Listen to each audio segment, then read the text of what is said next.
Uh, uh, Alright, are we live? Yes, we are live. guess what, bitches? We're back. Yeah, was a bit longer than I expected it to be, getting back to this, but we eventually got our schedules lined up to make this happen again. So here we go. Part 16. Jesus. Mm-hmm. This series has gone on for too long. Don't forget, I you're a know. moderator of this channel. Thank you for telling me. Yep.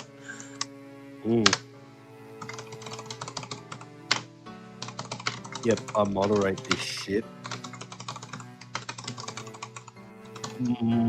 Here, I should actually check the playlist. When was the last time we did an episode of this? It has to be at least like 3 weeks ago. Hey, what's up, Chris? Yeah. It was definitely before Christmas. Yeah, it definitely was. Yeah, playlist. Oh, I was close. It was Devil- actually 2 weeks ago. Part 15 was 2 weeks ago. Oh, yeah. December 19th. So before Christmas, but that's pretty not close bad. to it. Yeah, Little that's not bad. bit sooner than I thought. It just feels like longer for some reason. Alright, so we're finally back. Jesus. Mm-hmm.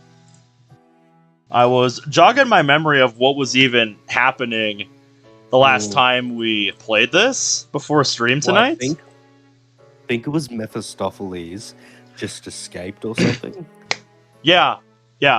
We thought we had Mephistopheles on the ropes. Like we thought he left like a trail of clues that led us to his location. You know, we got the squad from what was it? We got like Gonzo's goons set up and everything. Yeah.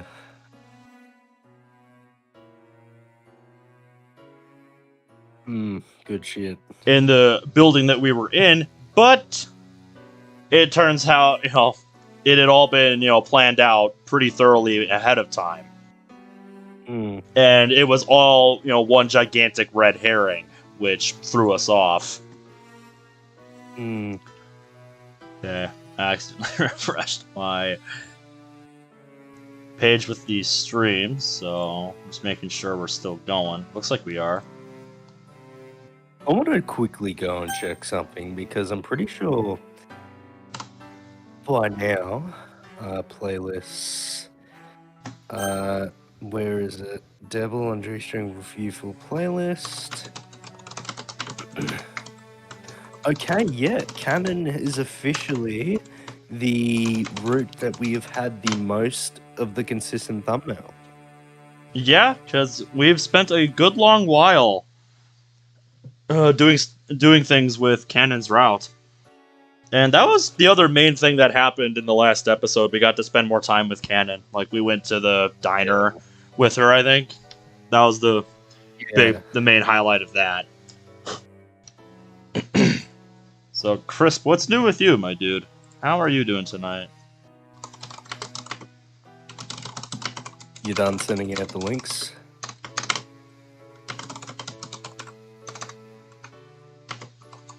We got them announced that shit. Oh yeah, you're typing now. I'm typing right now. Yep. If you couldn't tell by my keyboard. Yes. Loud typing noises engage. Yep. Okay, it's still working. It was an elaborate setup. Why does it just say just test? Because, like I said, I refreshed the page that the stream is showing on in my browser. And there's a window of the chat there, and I have one popped out. So I was making sure that was still synchronized. Cool. If you're wondering why I sent that. Yep.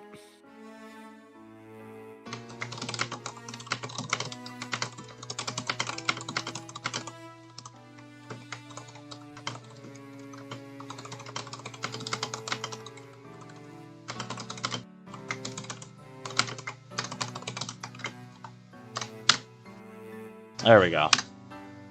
Nice. Here we go. Mm-hmm. I'm pretty excited for this. Yeah. I'm looking forward to getting back into this after a little while and Oh yeah. jogging my memory of what we were doing.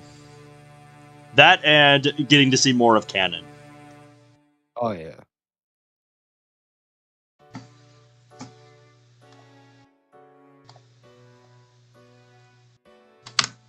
There we go. I realized that I bonked the hotkey I had set up to hide the game window. Shit. Oh. Feeling okay? Yeah, I'm alright. Okay, just making sure. Yeah.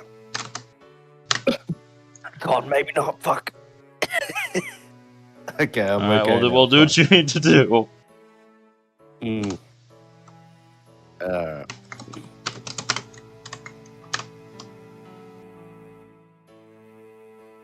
Hey, fucking hell, we've been doing some good shit.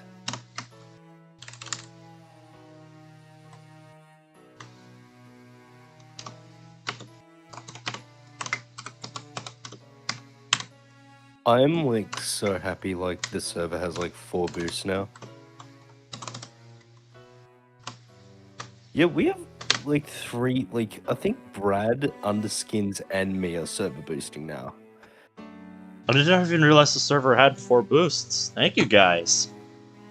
Yeah, like That's I crazy. know Underskins and Brad have been boosting for a while, but I know when I actually signed up for Nitro, like properly Yeah. for money, you know, I've thought about it on a just- few occasions, but I've never really committed to doing it.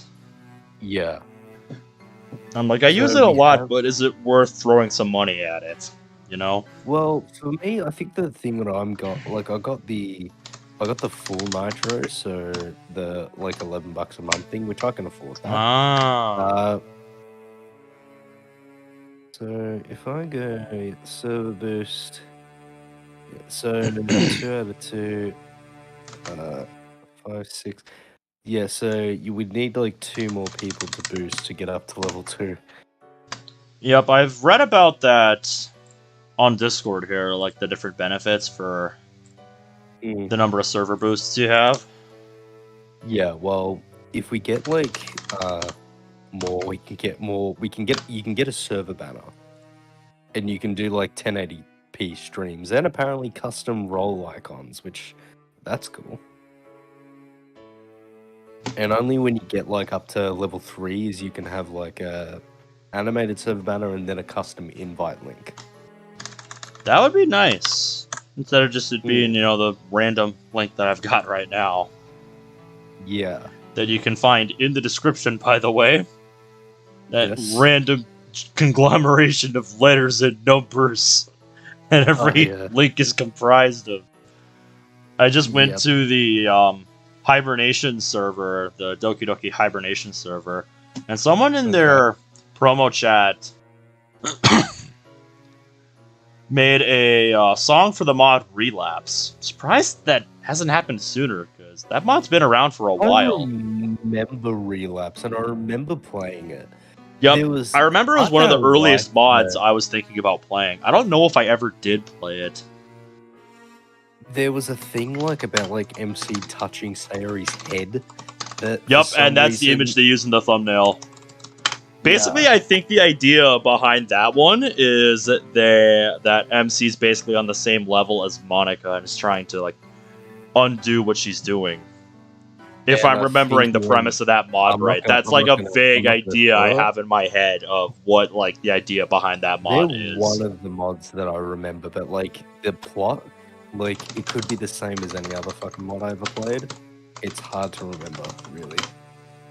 Yeah, there's a lot of mods where it's like I remember the name, but not like anything that happened. Because they're all the same. Part of the problem is I've played so many that a lot of them just kind of blur together. Oh yeah, I hate when that happens. Mm-hmm. Where it's like I want to talk about it, but it's like, what exactly happened again? Yeah, that's a very common problem that I have. Where it's like, just this is why I record playthroughs. Just refer to the playthrough.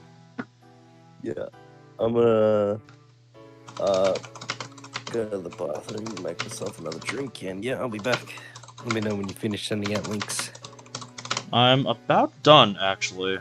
Alright. So, can get into it soon. Hey, what's up, Cyrilkins?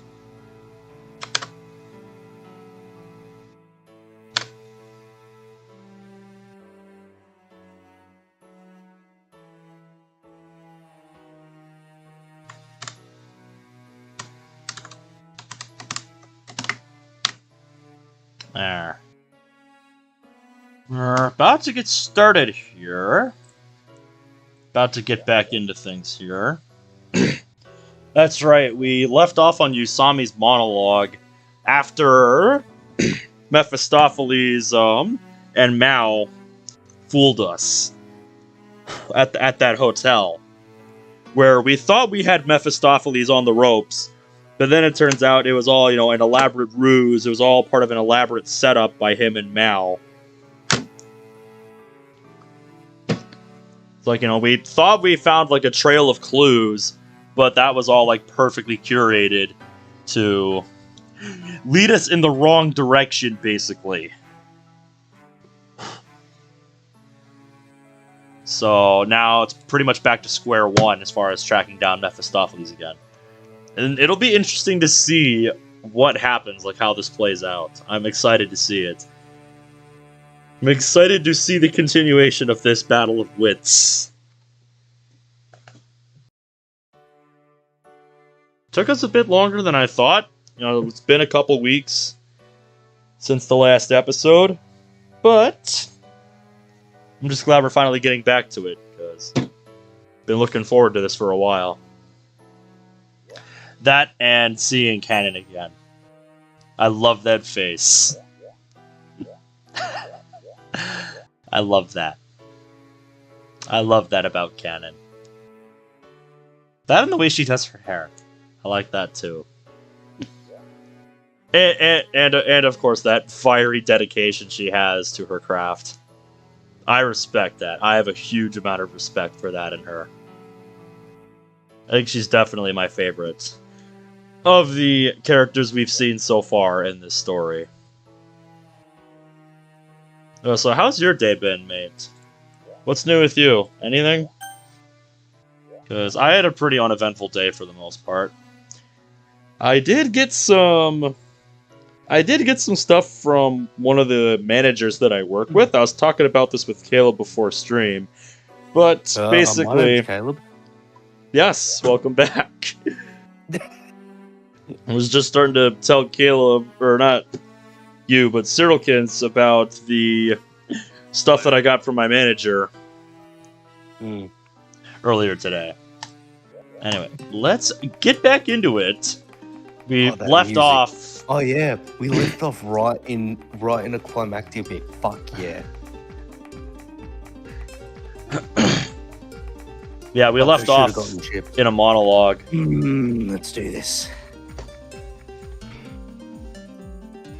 You're up. I should pull up the who does what document again. I know I'm Haru, absolutely. Yep, I know that. I'm just pulling it up in case I need to write anything down. There we go. Let's do this. Haru wandered through the residential district. There was no wind. The air was dry. It was only moments past noon, and from time to time she spotted mothers who had just finished preparing lunch.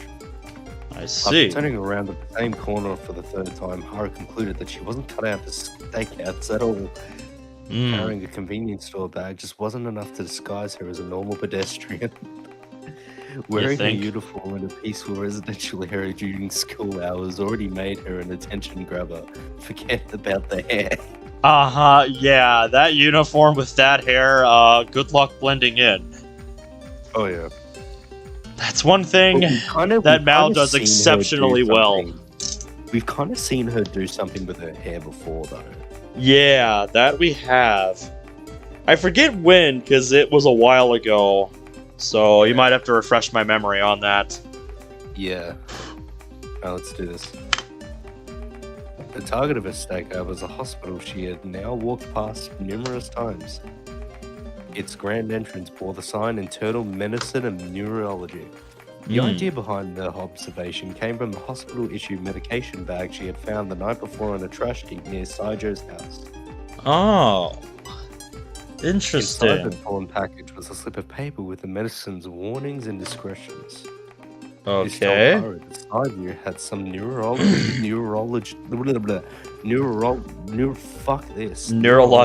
disease. Yeah. Neurological disease.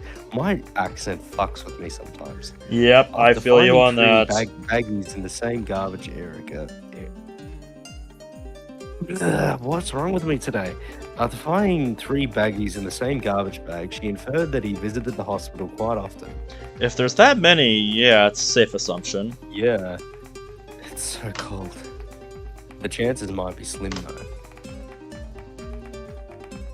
She'll be back to square one if he decided to change hospitals. Maou would probably foresee this and command him to do so. Saijo's house was searched, so it would be natural for the two to conclude that Yakuza were lurking near the hospital. Yep. Even so, Haru insists on performing this stakeout alone. She has her reasons. Interesting choice. Yeah. The pill bags were not in the trash heap the day before yesterday. They were nowhere to be found when she had fallen into Mao's trap and determined that Saijo had fled to the Plaza Hotel. And with a whopping three of them in total, Haru found it hard to believe that she had simply missed them. In other words, someone left them after the first search. Horibe and his cronies believed that Saijo would never return to his room, so no men were spared to guard the apartment. To be fair, if your room has been searched, and you're on the move, that's a fair assumption. Yeah. That you're never going to go back to that room anyway. Yeah. So, would it make sense to waste resources no one on would that? Have known. Yep. But that someone was not Saijo. It was Maou. Haru's hypothesis ran like so. I was about to say, we're going to have this again. Unlike Saijo, Maou had never revealed himself. No, he's very peculiar about that. Yes. Why then would he hesitate to come face to face with men from the Yakuza? He could walk right by them and they'd never be the wiser. As for Mao's motive behind planting the medication bag in Saijo's trash, Haru bit her lip again as the thought forced itself upon her mind. The taste of her previous defeat still lingered in her mouth. It was probably some attempt at sparking another game. It's so darn cold. And whose fault is that, Haru? Let's just hope I don't get into trouble for this, Haru thought. Yeah, how many times has she skipped school now? I do not know. I'd have to go back through the episodes and count them. But man, all I have to say about your comments about the cold Haru is that living in Minnesota for 24 years has taught me one thing. You respect the cold, damn it. It makes me always confused about the people that like go into like icy freezing water and like for exercising. It's like I saw this like TikTok video, and as much as I don't watch TikTok, my partner does, but like there was this chick like just went into icy cold water and like didn't have her head in it, and like I'm just thinking that's a fucking recipe for disaster. Yeah, when you say icy cold, like how cold are we talking? Yeah, like the one thing is, like no matter how like if you train, your body can still go into shock. Yep. And then when you get like your head underwater, you're fucked. Oh yeah. Yep. It should be okay. I'm over 18 after all. Yeah. The grand. Oh, this is all yours, I think. Alright, so I guess we're done with Haru there. The Grand Prix of figure skating finals were slated to begin today. Figure skating fanatic Aizawa Aichi skipped school to watch the men's match, which starts on the first day. Hey Tsubaki, where's Usami? I don't think she's here today. Is something the matter? There's Nah. one thing I want to bring up too. Remember that conversation between Mephistopheles and Maou? That like Mephistopheles asked who did Maou really want dead? Oh, And that's so- right. Yeah. Yeah, so like what the fuck's gonna happen? Yes. Yeah, that is what I'm waiting to see. Because I remember that conversation they had about, I think it was Usami, right? Yeah. I don't know if Mao ever mentioned her by name, but Yeah. like it's Well, I know pretty he said that he clear wanted that Usami was dead, who though. she was implying. Yeah, but it was clear. But the thing is, like, they've mentioned Asami, but in that conversation, they left it ambiguous. It's like that's I'll who tell you. you would naturally, conclude that that's who Mao's thinking of. Yep, but if I know one thing, the writing of this tricks ya. Mm-hmm. So It we'll can make see. you believe one thing. I will give a commendation to the writers. They are almost masterful at making you think one thing, but then having it fuck with you. Yeah, basically they do a really good job of pulling the rug from under you, where they lead you to believe one thing, but then it's revealed to be something else entirely. So I'm waiting to see what they do with this, with Mephistopheles and Mal here. Yeah. Anyway, nah, she just left her cell phone at my apartment yesterday. Oh, really? Why don't you let me handle it? Tsubaki only suggested that because she knew I was likely to miss Usami due to my skipping. No, it's no big deal. Usami, you strange girl. What's going on? Last night you said you got a hold of a clue. You moving ahead on your own? Not a bad assumption. Yeah. Mal was right. Okay, what was he right about? Sergeant sat alone in the back seat of a rented car. He pulled the newly bored curtains just a slight bit, carefully took a peek at the hospital outside the car window and found the girl wandering about as expected. Oh boy. Her name was Usami Haru, So he did. a member of the Yakuza and the girl who claimed to be Fujiwara Noriko when they met on the docks. Mao described this girl with ghostly long hair as his greatest obstacle. Really now? It's a certain level of respect. Yeah. I'm gonna note that down real quick. Yeah, one of the notes also is like that he said that like her father took everything from Mao. Yep, It's I like, remember that. I have that in my notes on this game. I think I put that Mao's under mo- Mao's motivation. Yeah, now it's all coming back to me.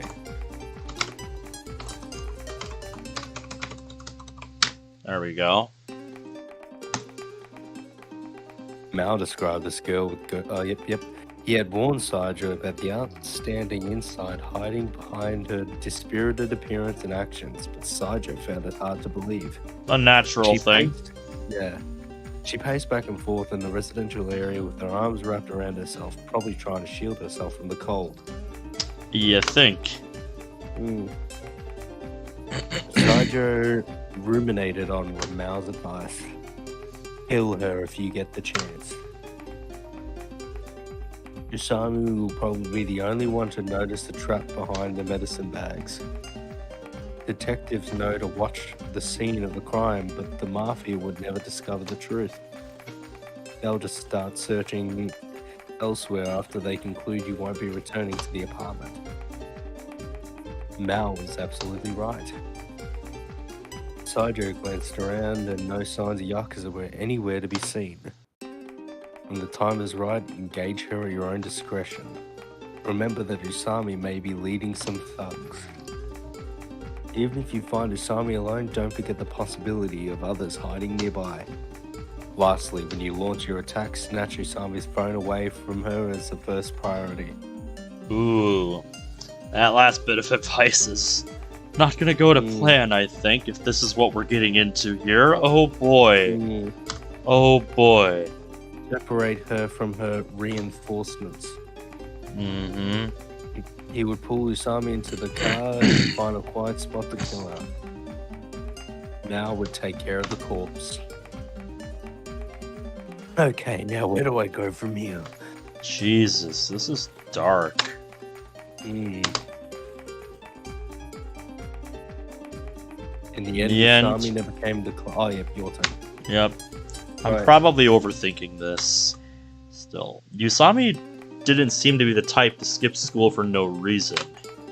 And I have no way of contacting her. I know surprisingly little about Usami. Yeah, she's not really the talkative type. Her address is a mystery, and whether she lives by herself or not isn't really clear either. I'm in the camp that she does live by herself. Yeah. Considering she kind of moves around to follow Mao, I don't see her living with anyone else. Because they would just be a hindrance to her. Yeah. In her quest to stop Mao, so yeah. Yeah. Just as I was mindlessly staring at Usami's cell phone, it rang. Oh boy. Who could it be? The number didn't seem to be one Usami had saved as a contact. Then let it go to voicemail, dude. So it's probably not Tsubaki or Kanon. Could it be Tokita Yugi? No, judging from Usami's behavior, there's no way she's mustered the courage to make that call yet.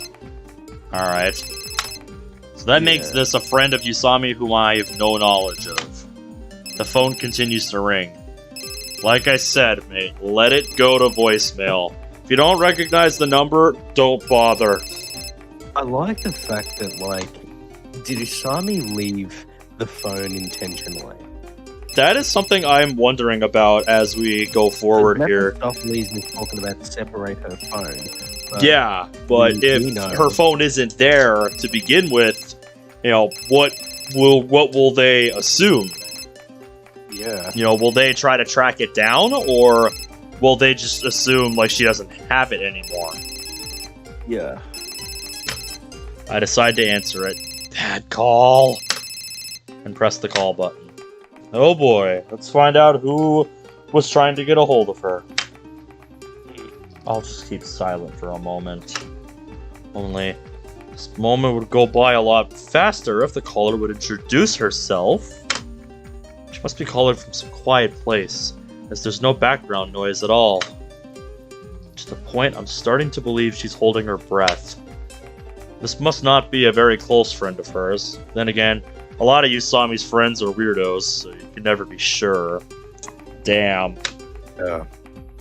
Dozens of seconds pass, yet we both remain silent. What a deadlock. Yes, a real meeting of the minds here. May I ask who this is? After pausing for a few seconds, the caller responded. This is Usami Haru's uncle. A man's voice. Sounds like he's in his 30s. This is Usami's number, right? Yeah, I'm Usami's friend. She left her cell phone somewhere, so I'm holding on to it for now. She left her cell phone somewhere? If your business is urgent, I can pass a message on to her. What was your name again?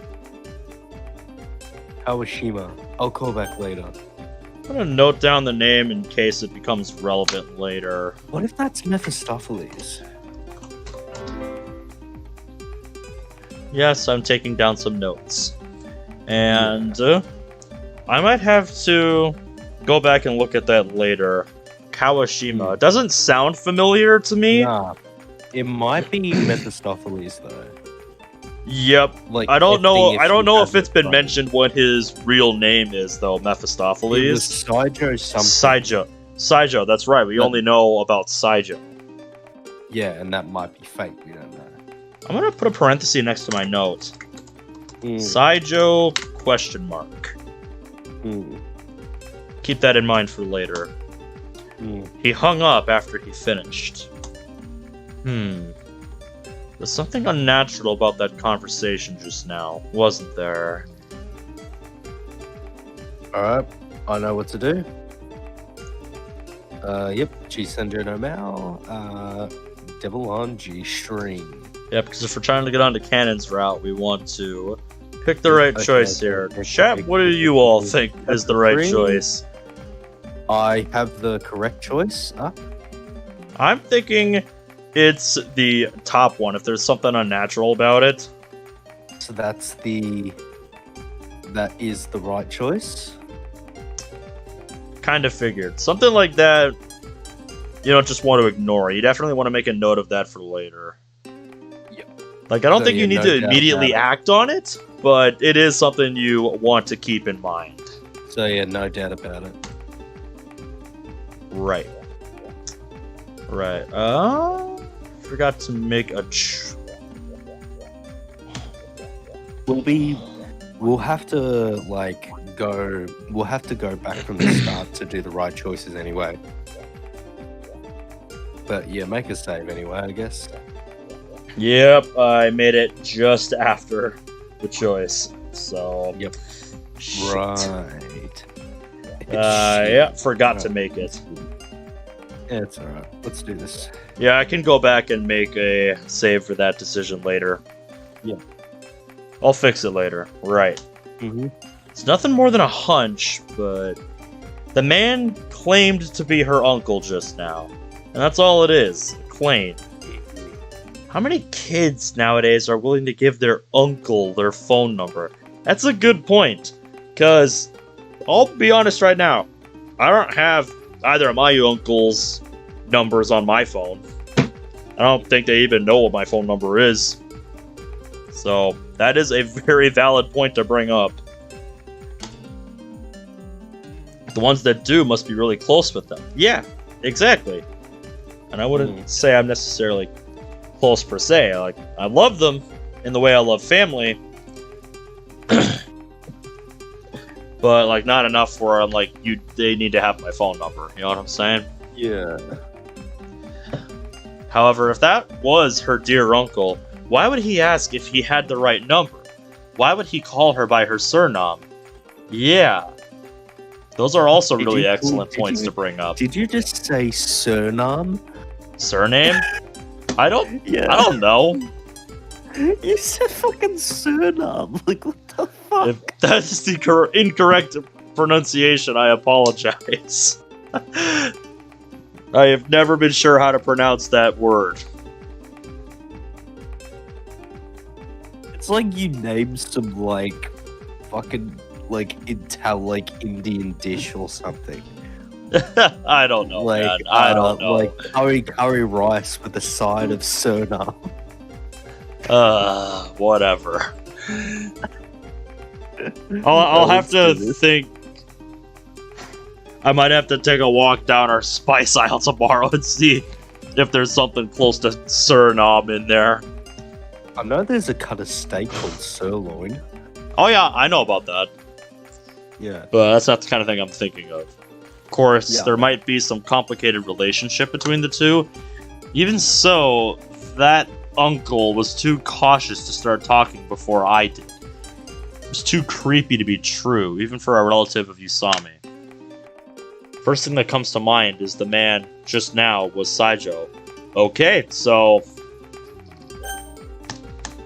I'm gonna take it out of parentheses, because that seems to indicate the same suspicion that you had just now. Great minds think alike, as they say. When Usami met him in the Western District, she gave him her phone number. Saijo, for some reason, was trying to make contact with Usami. Why? Also, what's up, Zach? Hey, my boy, how you doing? Saijo's already on Mao's side, and there's no way he doesn't know Usami's identity. If he's already clear about Usami, then what was his intention in calling her? Though I'm still a bit confused, I better find Usami as soon as possible. I should stop yawning. I should get in touch with Haribe first, though, and make sure they're on standby. Feeling like shit, got a sore throat, and I'm working on my mod right now. Well, I hope your throat gets better soon, mate. And you've been sending me pictures of progress on your mod, so I'm well aware that you're making a lot of headway with it. I'm excited to see how it turns out. Yeah, I've only seen a couple of screenshots, but you're doing well with your mod. You should feel proud of yourself. Oh yeah, I was really impressed with that first demo like you released for it overall. It wasn't perfect. There was still some stuff I caught where it's like, yeah, you want to fix that up for a full release, but it was very impressive for your first demo. I know you are stubborn, Zach. That is one thing we have in common. I'm not the type of person to give up easily on something. If I really want something and I have a way I believe I can do it, I will butt against that wall for a while. That reminds to make me it work. That reminds me of the good old days when I was in the progress of inventing smooth blinking. Fuck, I hit so many fucking walls with it, and I didn't have MBT. So I remember this. The part about it was when I thought I could do just the heads and like animate the head part of the definitions with just a GIF, but it wouldn't work. Then like the tense sequencing thing, it wouldn't work like with the composition. So then I came to the realization that holy fuck, I need to make a 10 sequence image for every variety of expression and face there is. Yeah, and that would just be an insane amount of work. And I did it. It took me 2 solid weeks of doing every characters, and I will tell you, like, Natsuki is fucked up because Natsuki has the most variety of facial expressions. Oh, I believe it.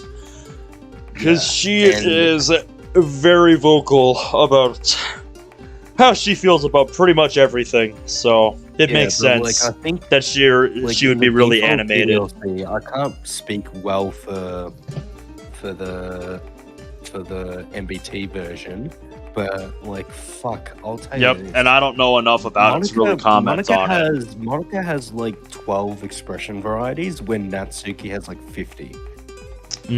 I see. Quite a lot. After that slap animation you saw, I figured out how to use faces and the default positions to add some realism to it. Well, I'm excited to see what you do with it, because knowing you, I'm sure it'll be something hilarious, but also impressive on a technical level. The way you have been, evolving with your craft as you continue to get better at it. If you ever want me to teach you a couple of things about what I know, a little couple of my tricks that I have mastered, just let me know and I'll teach you. Yep, I will be waiting to see what you do with it, Zach. Anyway, let's get back to what we were doing. Yep, I think we're back with Mephistopheles now. Yeah, I think so too. Usami didn't have a telephone with her right now. Saijo sneered. A man who seemed to be Usami's friend picked up the phone. He said that Usami had dropped her cell phone. Though his silence at first made Saijo suspicious, Usami just continued walking. There was no indication that she took a cell phone. Kill her if you get the chance. He had already driven around the area many times and there was nobody nearby that looked like Yakuza. Oh boy, here we go. Let's do this. Usami rounded a corner, leaving Saijo's line of sight. Nevertheless, she'd come back again sooner or later. Saijo left the car and hid himself behind the corner she'd be returning around. Let's catch her off guard, shall we? Oh boy. He leaned against a telephone pole, listening carefully. Tap, tap. The clear sounds of footsteps rang in his ears. Saja reached into his coat pocket. Inside was a spray woman used for self-defense against molesters. Oh boy. Once one sprays it in a target's face, he'll tear up and sneeze continuously for a short period of time, ultimately losing the ability to defend himself. Fortunately, there were no passerby in sight. What a stroke of luck. Instead of learning how to do the heartbeat effect, I just go into one of the original game scripts and Control-C, Control-V that shit. I remember hearing about something like that, where some new version of a mod template came out that has the ability to just grab stuff from the base game. Another thing, Zach, how is that thing that I taught you earlier about the hue and saturation treating you? You having a lot more luck with recoloring than before? I'll be curious to hear about this. Because he was doing it in a very stupidly complicated way, and oh yeah, he said that he took 20 minutes, or I don't know how long he said that he took, but I bet him that I could do it in under I can do that in 10 minutes, and he just went okay, let's do this, and I did the 2 facial expressions he sent me in about under 5 minutes. He says he's figured out how to use the recolor tool as well. Yeah, that's good. Mm-hmm. But yeah, because he liked it Says he had to recolor every single pair of eyebrows. Yeah. Oh boy. But yeah, I taught him just an easier way to do what he was doing, because recoloring the eyes. Mm-hmm. And yeah, I did that in 5 minutes, and then I walked him through how to do it. And yeah, I think he made so much more progress when he started using that method. He had there was an influx of facial expressions and eye colors that he had after I taught him that. Yeah, I think he was telling me about that earlier. It's what happens when you do things the right way. They get Yep. Let's do this.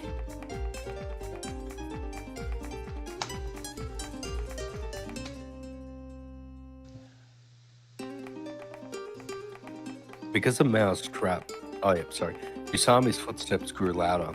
Because a mouse trap, her attention should be focused on the hospital entrance right now. Mm-hmm. It was only led in... It was her only lead in catching Sajo, so she'd had no choice but to follow it. The bravery required to face this alone despite recognizing it as a trap is worthy of praise. She was approaching. She'd soon be turning this way. Oh boy. Sajo held the spray tight in his pocket. He says, I'm still figuring out how to get rid of the lines of getting to it, but it'll take me a while to understand how to fix it. Alright, well, best of luck with that, man. Mate. Because that was one of the things I did catch when I played through the mod. Like I said, if you need any assistance with anything, let me know. As much as I despise DDLC, I'll help out a friend. I respect that. Hoping to scare Usami into a momentary daze, he quickly dashed out from the street corner. Is it going to be Usami? And immediately thereafter, he grew as still as a statue. It was an Usami. Uh-oh. The big tip already placed on the spray's triggers froze. However, he was already out of the corner. The slowly approaching footsteps had not come from Usami, but a passing businessman. Oh boy. Oh boy. As he had been spying Usami from inside the quiet car, he hadn't been able to distinguish those footsteps from those of his target. The man gave Sajo a suspicious glare that passed it by. You don't say. Ouch. That's a pretty significant blow to your plan, mate. Yeah. Because he said there was no passerby. Oh, that's another thing Zach sent me. He made a chibi sprite of his character in the game. You need to make me chibi sprites, bro. Like, Oh that'd be sick. god. Oh god. That'd just be little devilish little character. Like, Oh, I know you would. He says I'll think about it. Oh, that'll be good. yay. Oh boy. I'm just gonna like find the right emote for this. Where is it? That is fun. That's gonna be fun. That's gonna be fun to think about. Hey, Koniko is something. So Zach, Hey, how you doing, Koniko? Haven't heard how's much it from going, you. man? I did hear about what you mentioned in the server, though, and that was really cool. Check Sanzi's general. Hold on. What did you post there? Let me go find it. Made a new Monica chromatic. Ah, that's the one you posted 15 minutes ago. Fracture.wave. Post? In 'Cause I'm Sanzi not Boys in in Sanzi Boys General. I'm not in that server. Okay. There's a lot of stuff from you in here. I'm going to have to look at it later. Let's do That's this. more than I want to Continue. spend. Yeah, It's more than I want to spend looking at it right now. You'll have to yeah. show it. Also, to the moderator boys that are in the chat, including Zach, I want to show you guys something hilarious. And it's something I sent to Ben earlier. And it's, Oh yeah. yeah, The fact that I spent $90 or £90 on a girl in Genshin or the fan art. Oof. hilarious.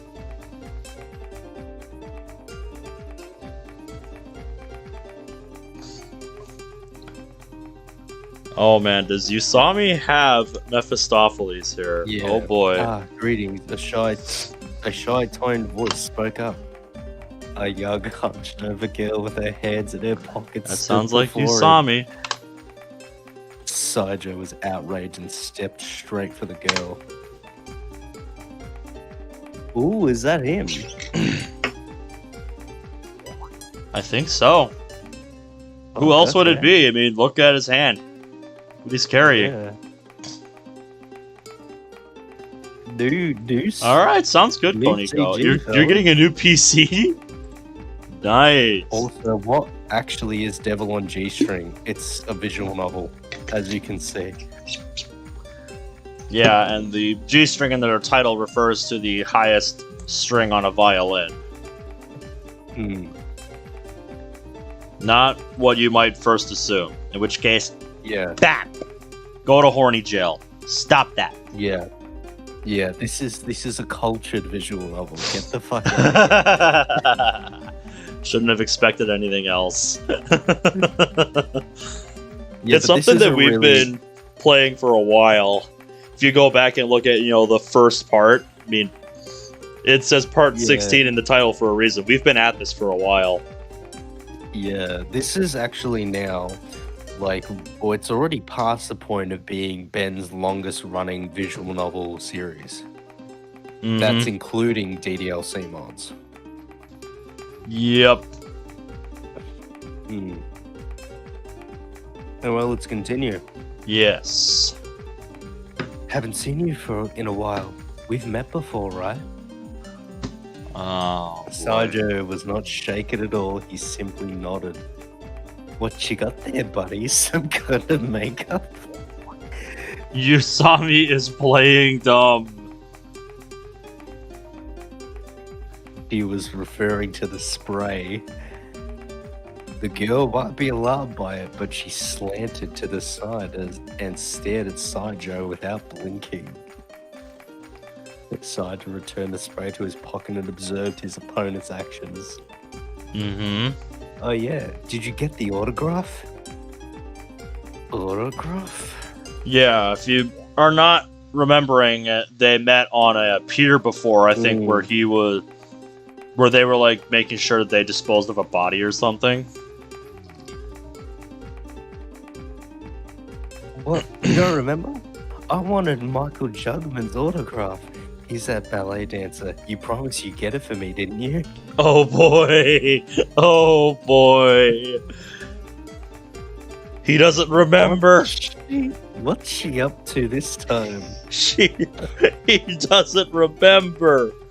Oh boy! He knows. He looks puzzled. Could Usami possibly think he doesn't know of her identity yet? Did I promise you, Usami? Hold on. Oh my god, did you notice that? Yeah. Yeah, she never mentioned her name. No, they never mentioned her name. You know, she never mentioned her name to him when they first met on the pier. Yeah. So Usami is taking advantage of that fact to throw him off. Yeah. Excuse me? Usami? The girl had a vacant look on her face. Also, what is up in chat, Cerberus? How are you? Is Cerberus here too? Yeah, that's his alt. Oh, Epic Guy White. Okay. Yep, I've seen him around before. Okay, all good. This will be interesting. My name is Fujiwara, she said, tilting her head slightly. Stop pretending. Huh?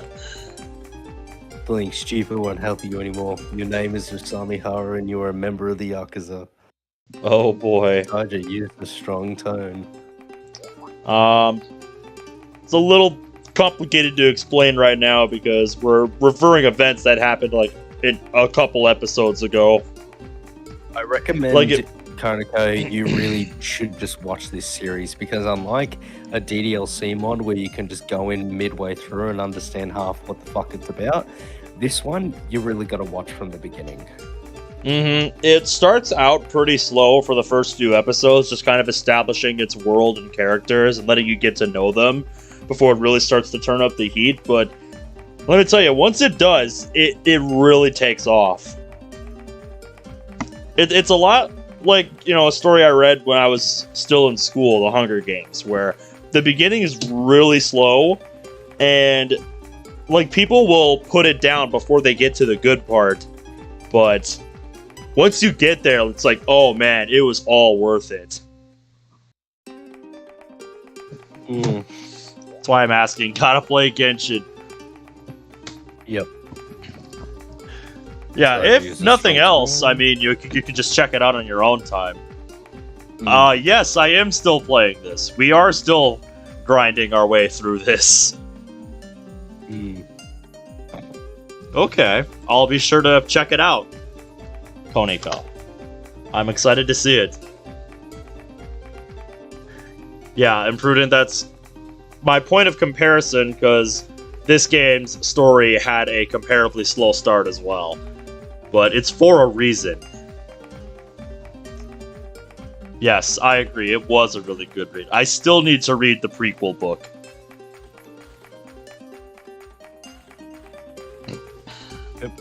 You wanted to shut her up as quickly as possible. Trying to corner her, but I don't think she's gonna bite. Unfortunately, on the shoulder of the road, two housewives have stopped walking and started yakking. Is something wrong? I could show you my student ID card if you want. Imprudent?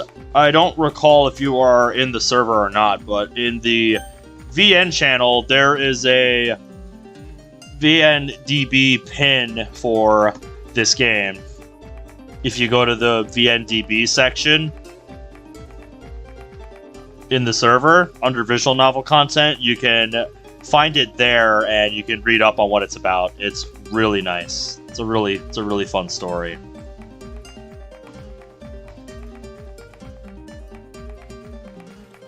Let's continue.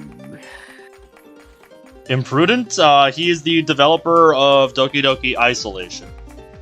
Steins Gate? I think that's a contender for the next one that we do whenever we finish this. Because Caleb has talked to me about that. Yeah. Usami began to rummage through the pocket of her uniform. Wait, where did it go? Hold on just a second, there's too much stuff in my pocket. No, it's okay. My mistake. Deciding to just play along now, Saja reached out and stopped Usami. Are you a detective? Why would you think that? The way you're dressed, that's why. Well, you were looking for a woman named Usami, and you were looking at blood the last time I met you. Yeah, that's right. Ooh, new design. What's going on? Oh, Koniko got their character redesigned, and it's pretty neat. I mean, is this in the server or? No, I'm just gonna pull it up on my random stuff window so y'all can check it out. Yeah, that's new version. FNF Koniko redesign, and that's the old version. Oh yeah. Gotta say, that's pretty neat. Oh yeah, I remember seeing that. Yeah, that's pretty cool. That's a pretty cool redesign. Could be a couple of improvements, but so far pretty good. Yep. Apparently apparently Imprudent is doing, I think he said he's doing some kind of overhaul of Isolation, which if I was going to play through it again, that would be my third playthrough of it. So that would be interesting to see all that's different. And what if I was? Nothing really. I just thought I could be of some assistance. Let me ask you something. Why have you been pacing up and down here for so long? Huh? Oh. I shot open in a panic. What are you talking about? I could just call the police, you know. Usami seemed to have given up on resisting as she just answered weakly. Look, the truth is, the boy I like lives around here. So you really are a stalker. I know, I shouldn't do it. I've liked him since, like, forever though. I mean, still remember his cell phone number and even his mailing address. Yeah, Koniko, I'm just saying, there's a reason she's playing dumb like this and giving off this kind of impression. There is a much, greater, context to all of this that makes this look like more than what it is. Because if you just went into this with no context, like, yeah, this looks really fucked and sketchy, but there's a reason, both of them are playing, there's a reason both of them, are doing the things that they are. Yeah, hold on, Zach. I'll just send you a copy of my OC. Yeah, I just sent Oh my you, god, Zach, he's actually doing it. Yeah, I'm gonna just make it as close as possible to that. That's my OC.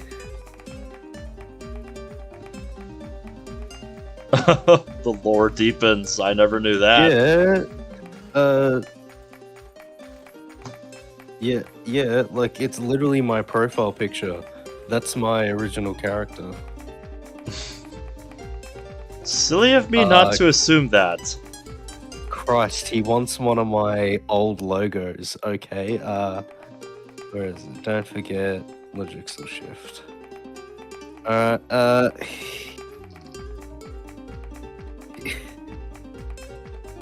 Huh. Yeah, Bradley made my OC. Do you my account? I'll message you on the one account Koniko that I think Raiden Neko or some shit. Here, I'll send you my OC.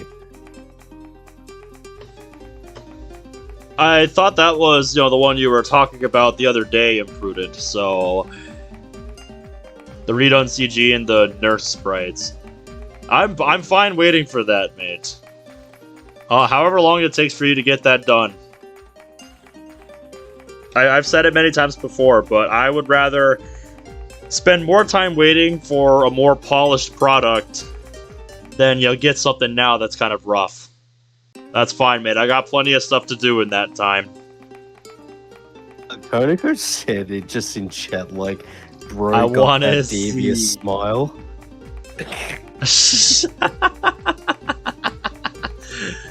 Yeah, don't Yeah, rush that's- things, man.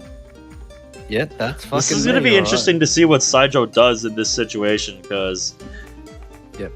he doesn't really know Usami that well, just like what she Yeah. looks like. So, in a way, like, he knows this is her, but she's playing dumb, and people are starting to look at them like, what the heck? Yeah, So, and like, he she can't knows, act on it. She knows who he is too, so it's like who's gonna crack first? Yep, that's what I'm waiting to see. Because right now, it really seems like Usami has him cornered here. So... Alright, I'll be right back. I'm just gonna grab myself a drink. Sounds good. Alright. We'll go back through that history while we're waiting. And I can try to explain, like, what's happening here. The reason Usami's trying to play him up as a detective, you don't know who this is. This is... Yep, have a good night, Koniko. This is Mephistopheles, a character that's been introduced in this chapter who is working alongside Maou, like the overarching and primary antagonist of this story, who's been working against Usami here. And their battle goes back quite a while. There's a long history they have. We haven't learned a whole lot about that yet.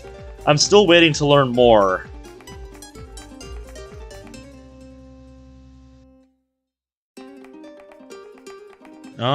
Me. Alright, open file location. Not from here. I gotta go into... Why did I just hear the sound of something, like, stopping? Okay, never mind. Yep, thumbnail stuff. I need to go into my stream notes folder for this.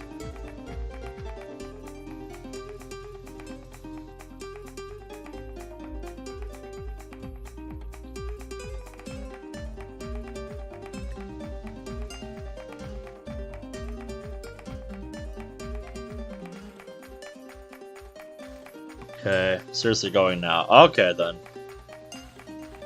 It's just my Riz malfunctioning. Yeah, I know I have a hard time getting to sleep, mate. I know how it is.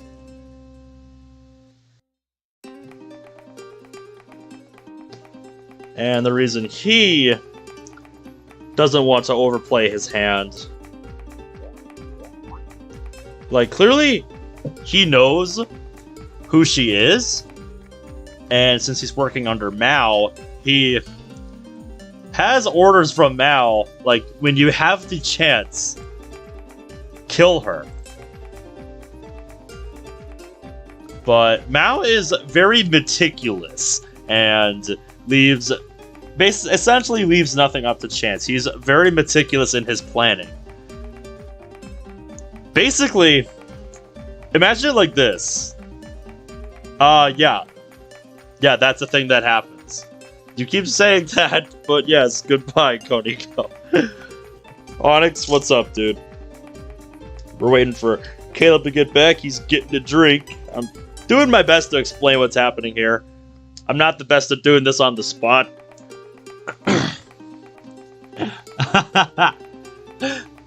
Top, welcome.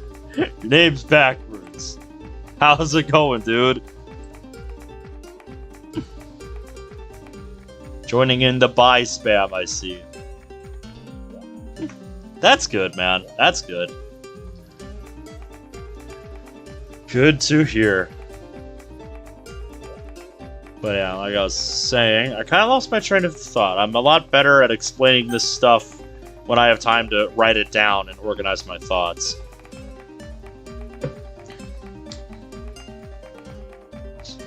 Trying to talk about why these two are acting the way that they are, because just jumping into this at a glance, I mean, like with Yusami basically acting. Okay. I've returned. Good.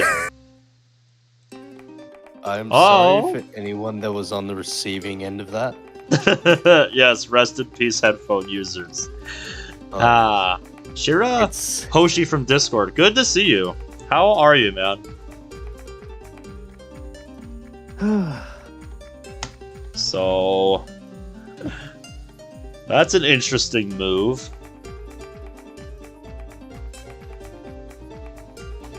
Alright, I'm back, gentlemen. Alright. Jump scare. Yeah, that's pretty much what it was, right? Minus the JPEG image that fills up your screen.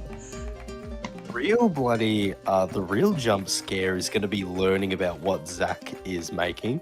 Because I sent my OC to him, and then the next thing he just says instantly is just give me one of your LS logos. So oh boy. I don't know what he's doing. Yeah, he clearly is going all out if he wants one of the Raws and my Legixel logos. Yeah, that'll be interesting to see what he does. It says hopping in to see what was happening. Haven't had a good night's sleep in 2 weeks. I was hoping to pass out for a few hours tonight. Mike, best of luck with that. What was your opinion on that fucking video I put in moderator chat? My section honestly was glorious. For one, that like I didn't know that this. It was funny. Like, there's a bit of context around it, and I might as well say it now. Because this was around the time where Dirt Thief and like him abusing his mod team like was going around, and I decided after the first thing where him and his team basically fucked me around, I decided to infiltrate his team by I used one of my alts and I just joined and I just changed the way I spoke and I just said I was a girl.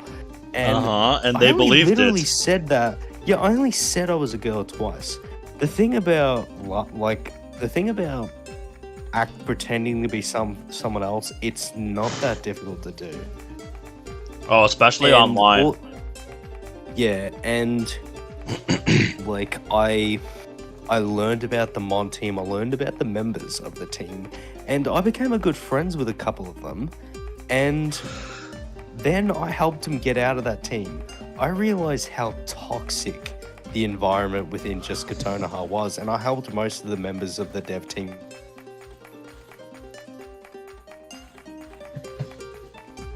So yeah, that was my experience with the just Kotonoha team and the me pretending to be a girl drama. That was basically what happened. Like, that's basically all he brought up? Yeah, just I pretended to be a girl.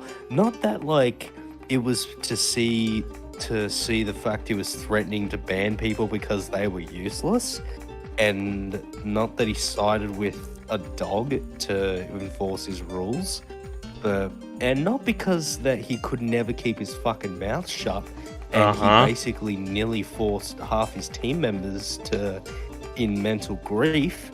But no, I pretended to be a girl. That was the top issue of the day.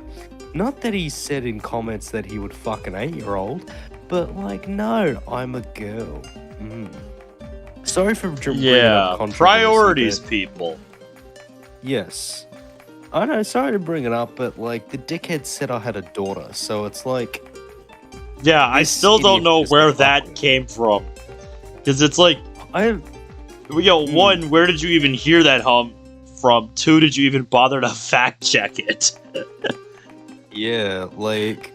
Yeah, I have a girlfriend, we've been dating for 10 months, but like, Jesus Christ. I do not have a daughter. I do not know where that came from. I have said to only a handful of people that I want a daughter, but I never said I had one. Mm-hmm. You gotta do these things when you know that you're ready, essentially, because childcare ain't cheap. Oh yeah, no, I'm like there's been a couple of scares, but like I've never wanted to do that until I knew I was ready. Mm-hmm. Because if And you just just jump into it, before you're ready, get ready for a lot of like I walked undue into stress. I walked into that video thinking like, oh, he's just gonna be talking shit about me, but it's like, oh hi, this is a logical shift, or Caleb Presley, like fucking hell, this dumbass cannot pronounce either of my names. And then he has a girlfriend now, and apparently I've heard he has a daughter, and I'm just thinking like, okay.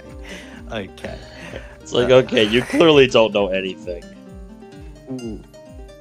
Like, that can't still, like, I can't tell whether he mispronounces my name on purpose or because he's a fuckwit.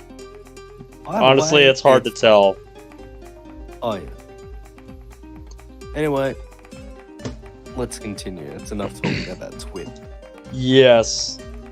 Back to Saijo and Usami here. That's an interesting play from Saijo, saying he wants to hear the details about her like stalkerish activity, because we know she's just kind of bluffing it as a cover story.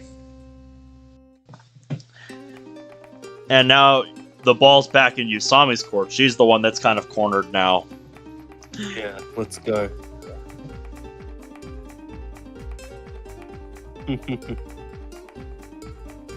Shall I have you come to my office? Oh boy. Sergeant made use of the situation and spoke as if he was a real detective. Yeah, that's a very clever move on his part, because it makes it look, more natural. Still an odd situation for sure, but at least it seems a little bit more believable. Oh, yeah. Like if she's going to play up the fact that the act that he's a detective, and he's just going to play into it and go with it to get what he wants out of this situation, which is to get her in the car. As fucked up as that is. Oh yeah. He took a look around. The housewives were still standing there making their ruckus. My mum told me not to follow strangers. Oh boy. That I'm calling the police. Oh no. Suddenly, Usami's expression showed a complete reversal of mood. I'd be willing to wager the police would hold more issue with your presence here than mine, Saijo-san. Oh boy. Ooh, the gloves are off. Yep. I saw that with her change of stance. Yep, the gloves are off now. The music. Angel of Death. Oh, I love this. Mm-hmm. Here we go. Right away. Saijo's heart began to quiver before her inquisitional mood tone of eyes. Inquisitional tone, I believe, is Inquisitional. Thank you. how it is. How's Maou been doing recently? You two really let us have it last time, huh? What are you trying to pull, Usami Haru? Yep, the gloves are off now. They're not playing around anymore. Oh yeah. The veil's gone. There's nowhere for you to run. Anyone with balls to provoke a Zygon Zo had better be ready for things to be settled outside of the law. Oh, was this an elaborate trap? You sound quite confident. Say that again after you have me caught. You're done for, Saijo. Ridiculous.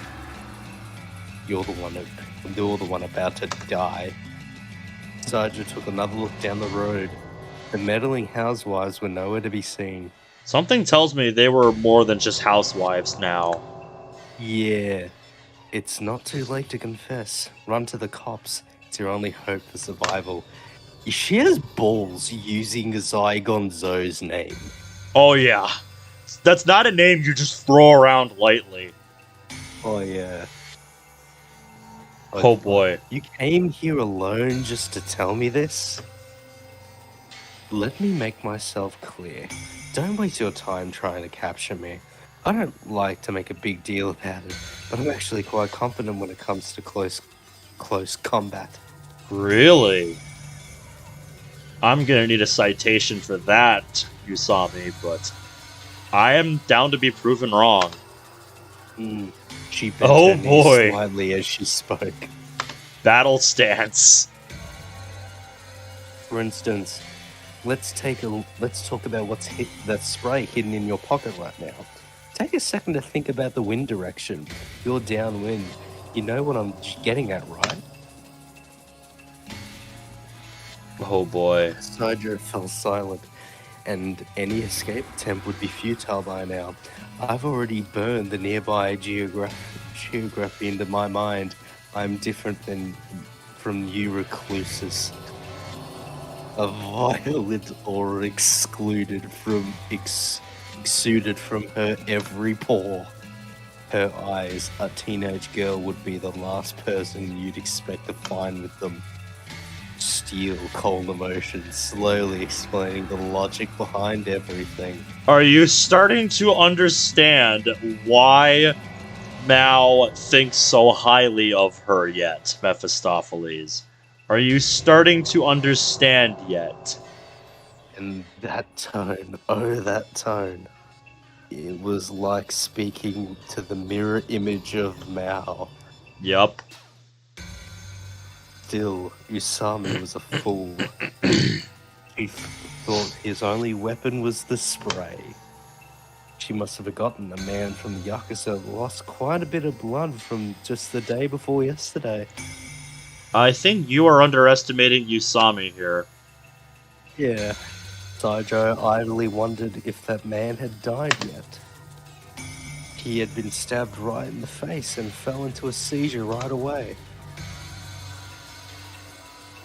I see, so I've met my end. Saijo arranged his breath and tightly gripped the knife in his pocket. That's about what I expected. Can I take that as a surrender? Sure. Then I accept. Though her voice softened, Usami's gaze showed no sign of letting her guard down. She'd been staring at Saijo's pocket the whole time. But even so, at such a close distance, she had no chance of stopping him. If your eyes met, they should be killed. Mao's words floated to his mind.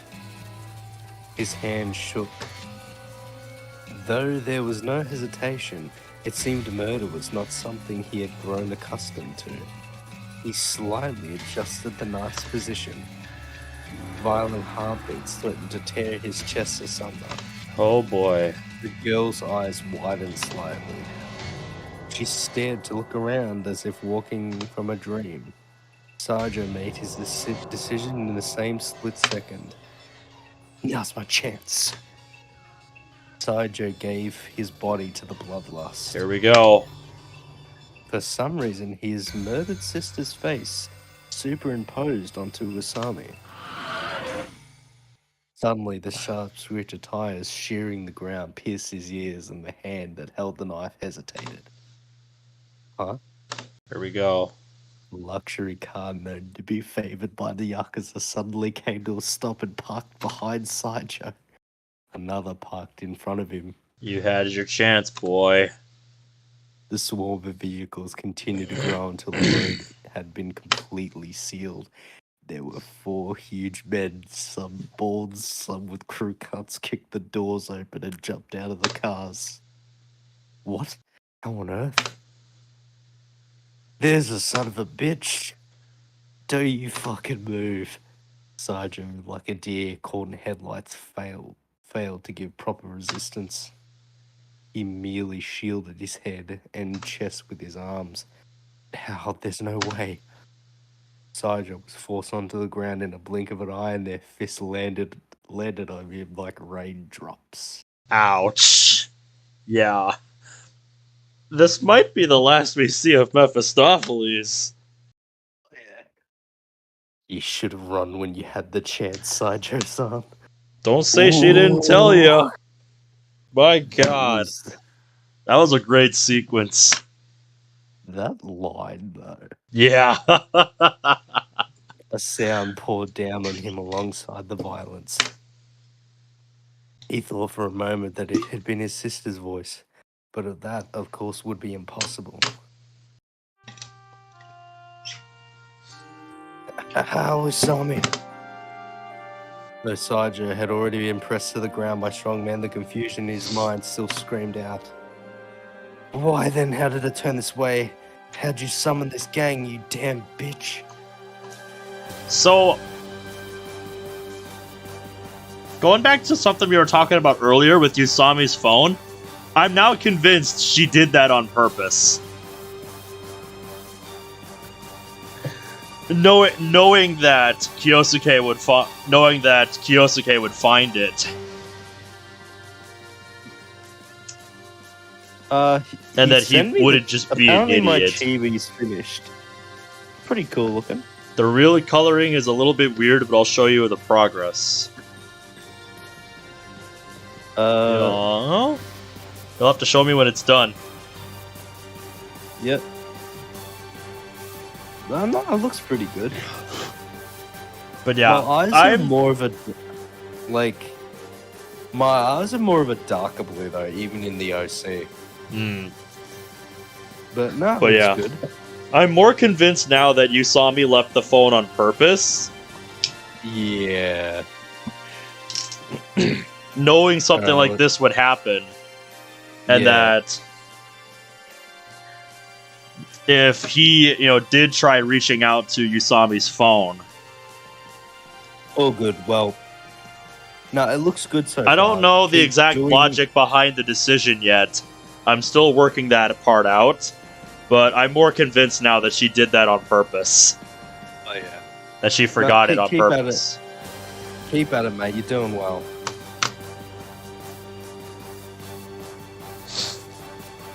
Well, let's keep going.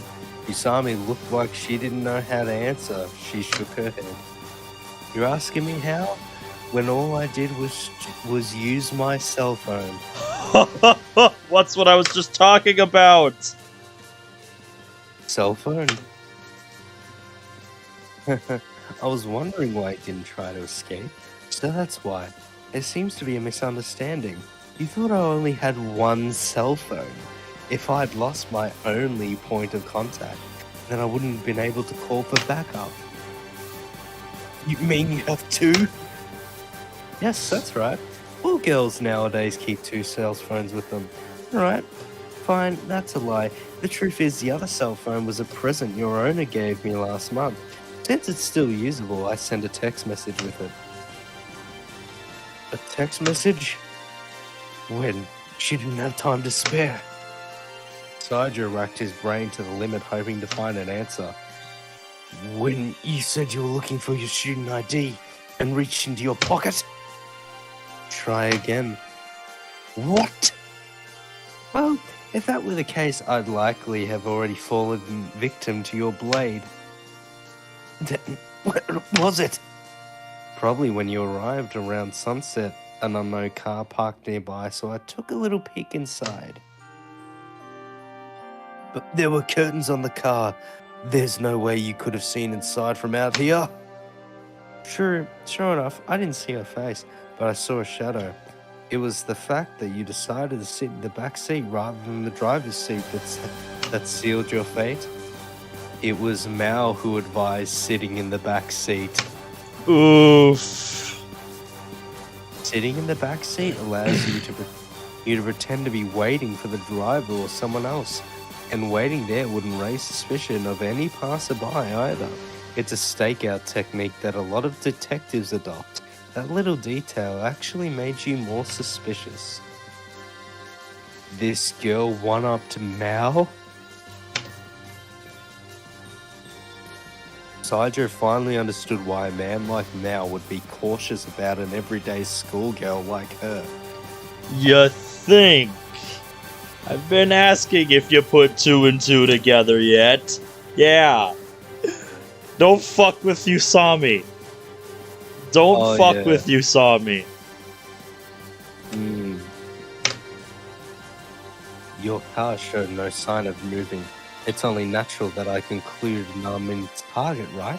After all the reasons we were having this little get-together was because your master set that little trap with the medication bags.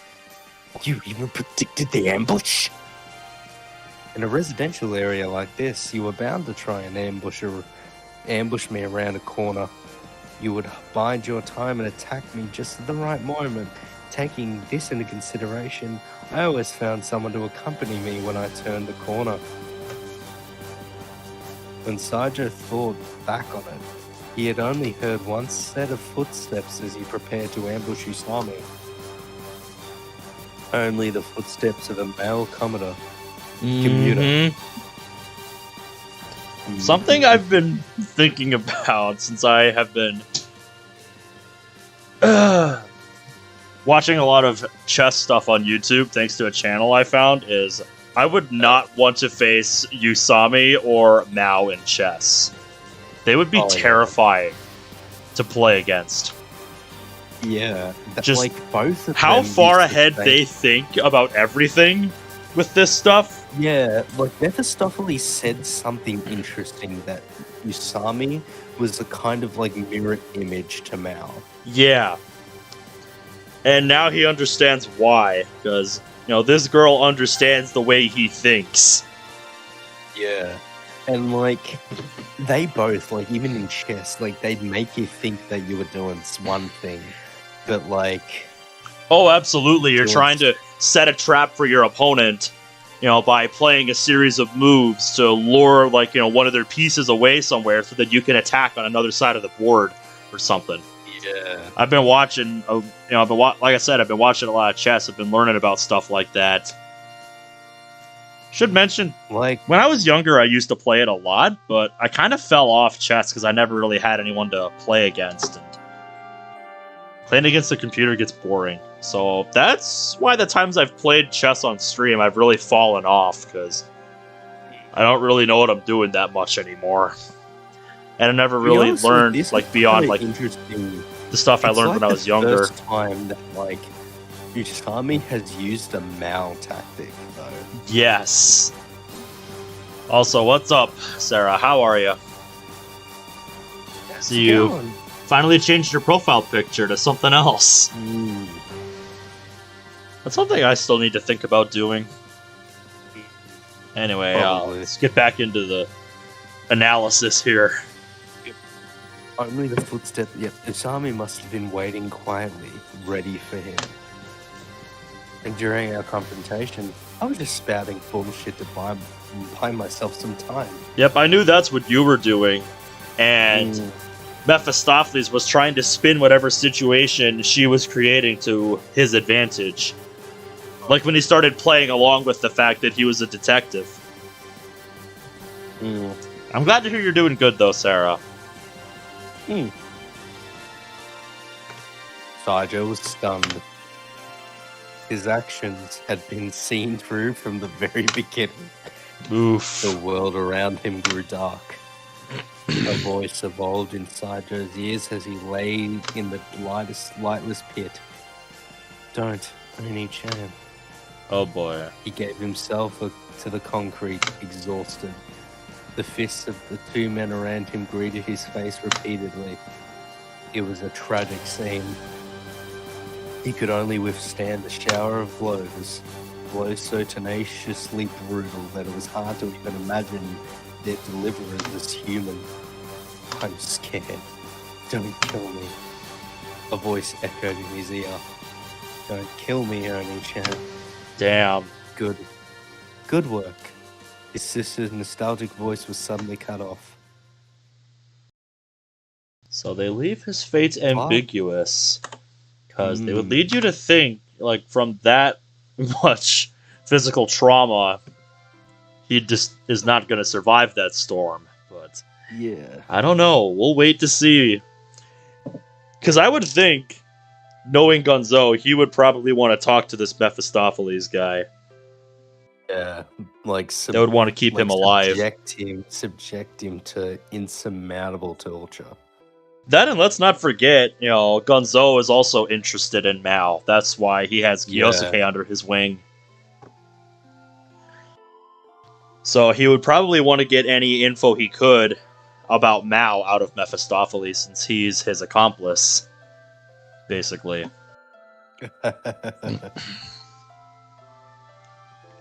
Anyway, let's continue. Usami came to my house again late that night. My chibi is finished. Oh boy, I can't wait to see it. You can post it in art chat, man, if you want. Oh, hold up, let me go to the server. I need to see I just this. said he could. I'm not sure if he has yet. I'm just gonna keep that channel open in case it does pop up. Because now I'm just looking back at all the monkers and the latest art from Helping Me in there.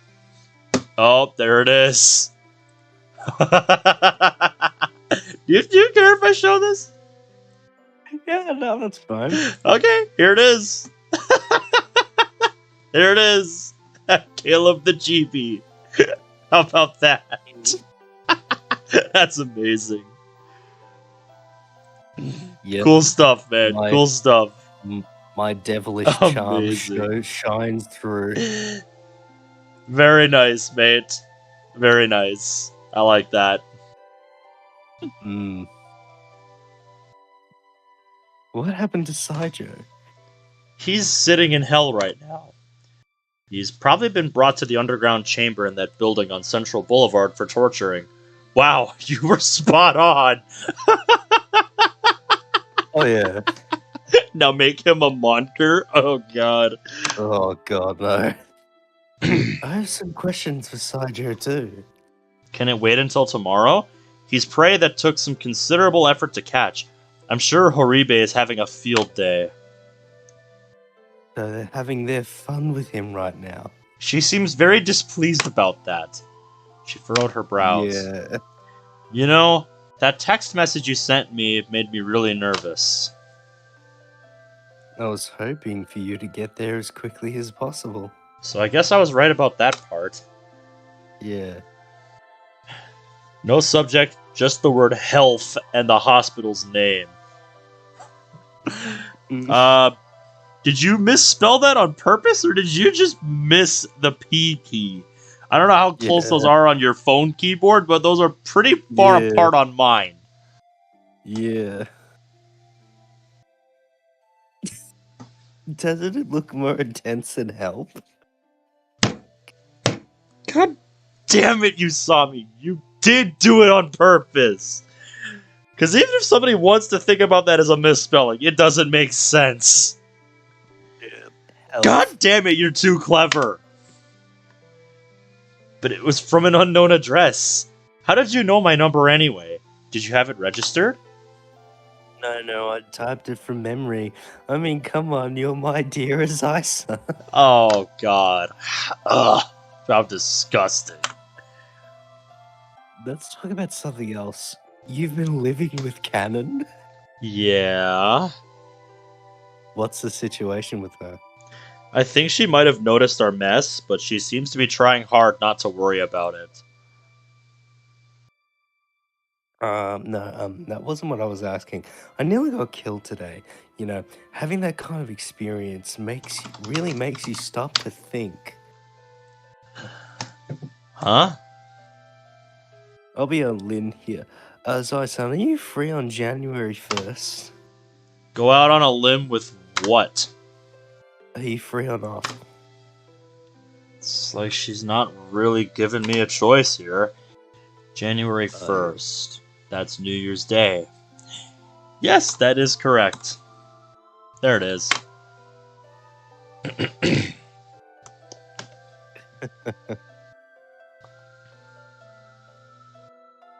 A day quite worthy of celebration. I'm the son of a Yakuza boss, you know. I can't skip the New Year's events.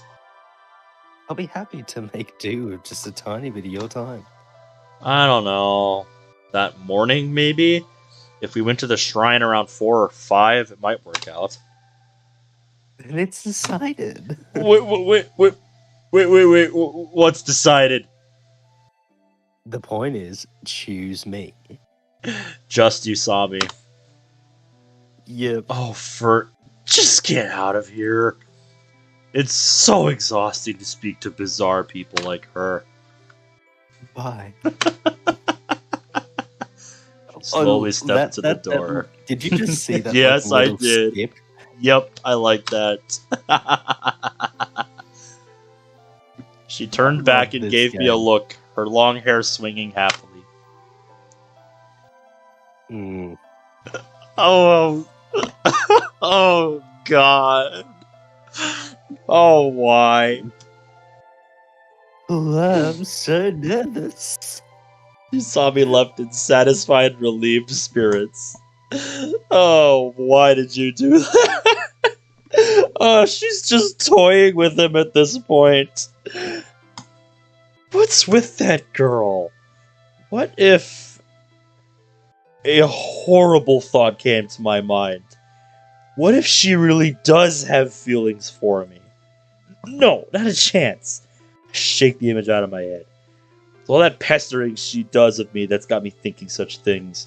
There's no reason for Usami to like me in the first place.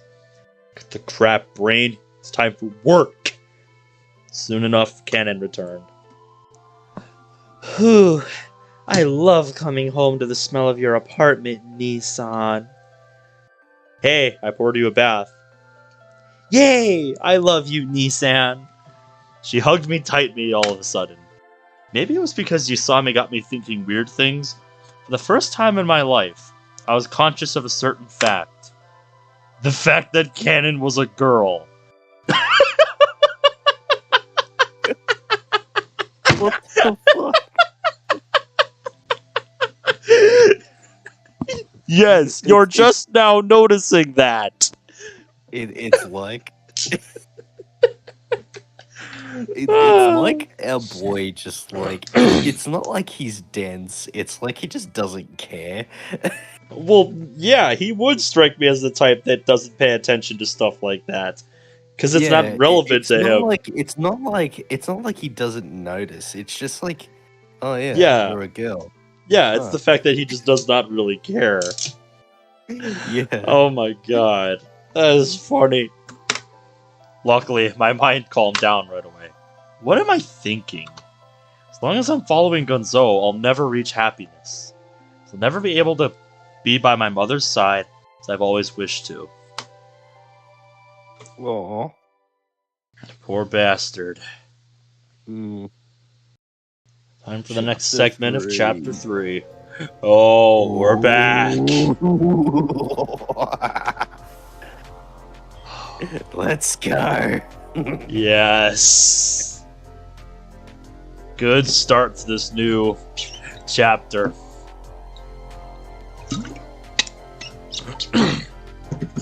The next morning, a man identifying himself as Maou, me, of course, arrived at the headquarters of the Sinnoh Corporation. So, the big figure skating tournament is already underway. You're interested in my progress? The situation isn't looking too good. I'm sowing my seeds right now. Well then, please be sure to tell me when the flowers bloom. All they need is time. Don't worry about it. Things are falling into place as we speak. Mephis, I fucking knew Good it. lord. This man fusses over the most was a asinine distraction. things. I knew it. Mhm. Mephistopheles was a distraction. Pretty Fuck. much. So let's see what he does now. There's one last thing I wanted to ask you today. Even Somia's horrid complexion betrayed his worrisome nature. Do you know of the Shine group? They're only a small-time member of the Sora Alliance, but they're old-fashioned and prone to violence. Yeah, I remember them. Me too. What about them? Don't play dumb. You're smuggling them weapons, aren't you? Maybe I am. The Shin'e group and the Soyama group are waging a small-scale war at the moment. Soyama has Shin'e vastly outnumbered and outmatched. They have no hope of winning, even if you gave them tanks to the lot of them. That's an interesting point to bring up. That's interesting. So, what does Maou hope to get out of the Shin'e group? Are you implying that I'm orchestrating the conflict between the two groups? Nothing else would make sense. Look, Mr. Somiya, this has nothing to do with you. What's that supposed to mean? If this ruckus gets tracked back to you, the police will inevitably set their eyes on me sooner or later. Apparently, he's worried I'll betray him. I'm not an employee of this company. It's only natural for him to suspect that I would gladly sacrifice the company when the time came. I do not intend to bring any trouble down upon this company. My words bore a calmness to veil their threatening edge. After all, Sano Corporation is my father's company. Somiya looked shocked initially, but he quickly fathomed my statement and smiled. Wait. Fucking screenshot that. Yep, I figured by your reaction, we should. That's something that we should make note of. Remember how he brought up about his father? So, like... Yep, I don't remember much he's said about his father thus far, because... Maybe you can jog my memory on this. What's his father's name? We've got that written down. Mao's father's company. Mao's Vyugyusami. His family name. Toshikatsu? Samajima Toshikatsu? Yes. Does that sound familiar? Samajima. Yeah, Samajima. Yeah, Samajima. So yeah, Samajima Totakatsu was the founder of the Snow Corporation? Yes. The fuck? That seems to be what he's saying. So... This is interesting. Just raises even more questions.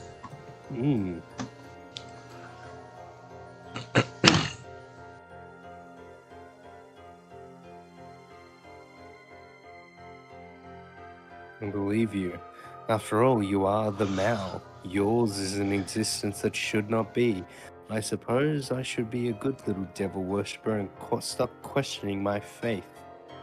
They say faith is power, Mr. Somiya.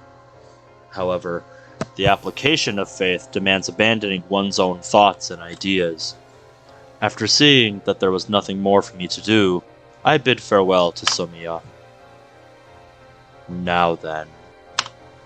Saijo hasn't contacted me in a while. I probably have Usami to thank for this. My only concern is how much Saijo will reveal. I've taken precautionary steps, after all. I don't think he'll give up the plot too easily. It's hard to say for certain. Will he talk? Well, before tomorrow? Oh well.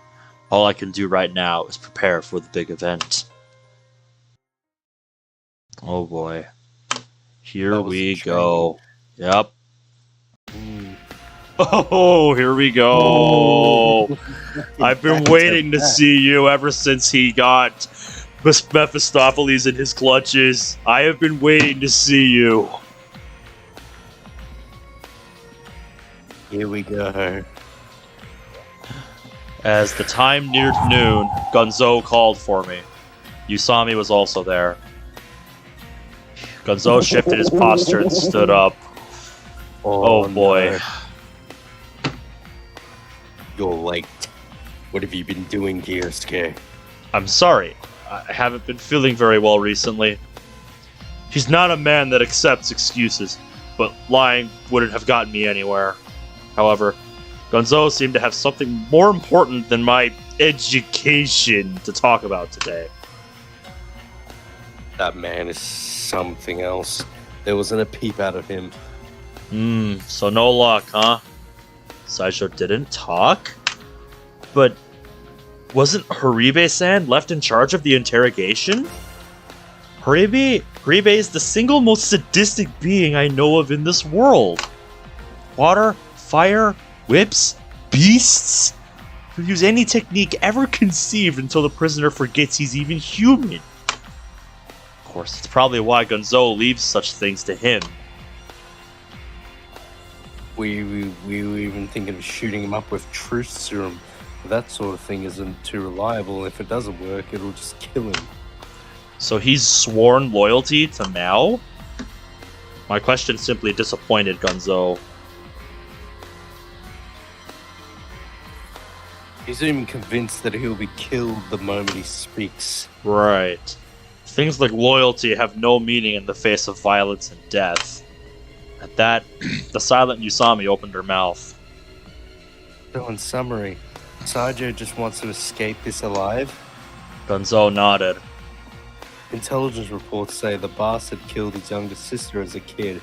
He was even sent to a special children's facility afterwards, but he never once showed signs of guilt during his time there. So yeah, this is one fucked up man. It's no wonder Maou sought this guy out. Good lord. A healthy person in his situation might have even been drawn to suicide. Yeah, the guilt would just be too much. Yeah, but in quotes, a healthy person. Yeah, exactly. A healthy person, and this is clearly not that. The punk thinks he didn't do anything wrong, so he doesn't see any reason he should have to die. It's beyond depraved. This scenario has already escaped the limits of my comprehension. May I ask you to leave this to me? The interrogation? You? That's a terrible idea. Man who hasn't budged after horrific torture won't reveal information to a person like Usami. Not to mention that Usami is the person who landed him in this mess. If anything, she'll be the one person he won't confess to. Naturally, Gonzo will understand that. Okay, do it. Thank you very much. That's where you're wrong, my boy. Usami's the one that set this trap to begin with. But, father? Would she volunteer if she didn't have a plan? His gaze crashed explosively against that of Usami. Even she seemed to be scared right now, as her fingers trembled slightly. Right, I'll get started right away. Still refusing to accept the idea, I followed Usami out of the room. Oh boy. Hey, Usami! Hey, I get it. You don't think I can do it right? And you do? You have no idea what that man has been put through over the past 12 hours. What makes you think a person who withstood that kind of torture would confess to you? Nothing. I never said I thought he'd confess to me. Stop kidding around. This isn't the time for jokes. Kanon's up again tomorrow. Mao's bound to pull something. We know. We don't have much time. Right, so... No, I've already resolved myself. I'll give my life if need be. Huh? Usami fiddled with the phone and returned to her last night, dialing a number. She wore a grave expression. The call connected. Yeah, how are you? Oh boy. So who was that? I have a feeling I know who it is. I don't have much in the way of ideas right now. The only person I could really think of is that one character we ran into earlier. Yuki? Yeah, that's her name. That's the only person I could think of, but I could not tell you why, since we don't really know that much about Yuki yet. But this might be where she comes into play. Around 30 minutes later, we were in a cafe. After ordering a couple of coffees, we waited for someone at the bar. What's with you? You haven't said a thing. Nothing. I was just trying to think of an excuse. An excuse for what? Why I waited so long to contact her. What does that matter? Can't you just tell her you've been busy? But would she accept that? What are you so afraid of? That moment, a chime announced the opening of the door. A tall woman waltzed in with a gust of wind. Wearing the same outfit and the same smile as the last time I saw her, Tokita Yuki slowly walked over to where Usami was sitting. So I guess it was. Guess it's time to call in that favor, huh? Hey, girl. Usami stood up suddenly. Here we go. It's been way too long. Thanks for coming out here to meet me on such short notice. She doesn't seem amused. What have you been up to lately? What brought your sassy ass away, all the way up here out to the city?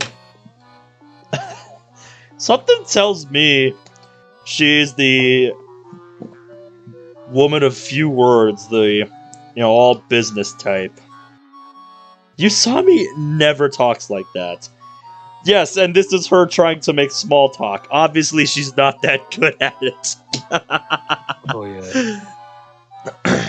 This reminds me of what happens when I try to make small talk sometimes when I don't know, how to approach it. I will say I like that his pattern on the scarf, though. And I think you have Yuki. Okay. Why didn't you contact me right away? I was busy. You were busy? Ridiculously busy. I'm so busy. Why do you suddenly sound like Rain Man? Look, just forget about it. Listen for a sec. She clapped her hands together and spread her arms out wide. I know you want a favor out of me. You mind if we eat something beforehand, though? She nodded and took off her coat elegantly, handing it to a waiter. Earl Grey, please. She spoke in a low voice, touching her lip with one finger. What a seductive charm. In stark contrast, Usami emptied her cup in one gulp, sighed in satisfaction, and began to talk with Tokita. Hurry up, Yuki. If you don't, someone might die. Someone might die? Do you know about the figure skating competition going on right now? Yup. Sure, it's here in the city, right? Someone's targeting one of the coaches. Well, actually, I'd say everyone associated with the competition is in danger. Interesting. The contrast between Usami trying to just get everything out and her just calmly taking all this in. It's so funny. Yeah, I decided to accelerate her voice a bit. Yeah, it's a good touch. Tokita suddenly squinted her long, clear eyes, paused, and changed expressions completely. I still don't quite understand the expression. The situation. Like I was saying, an evil person is targeting the competition, and when we caught the accomplice yesterday, he wasn't talking at all. And I was pretty much ready to give up because there's nothing I can do about it. Then I remembered you. Oh, right, Yuki. I love it.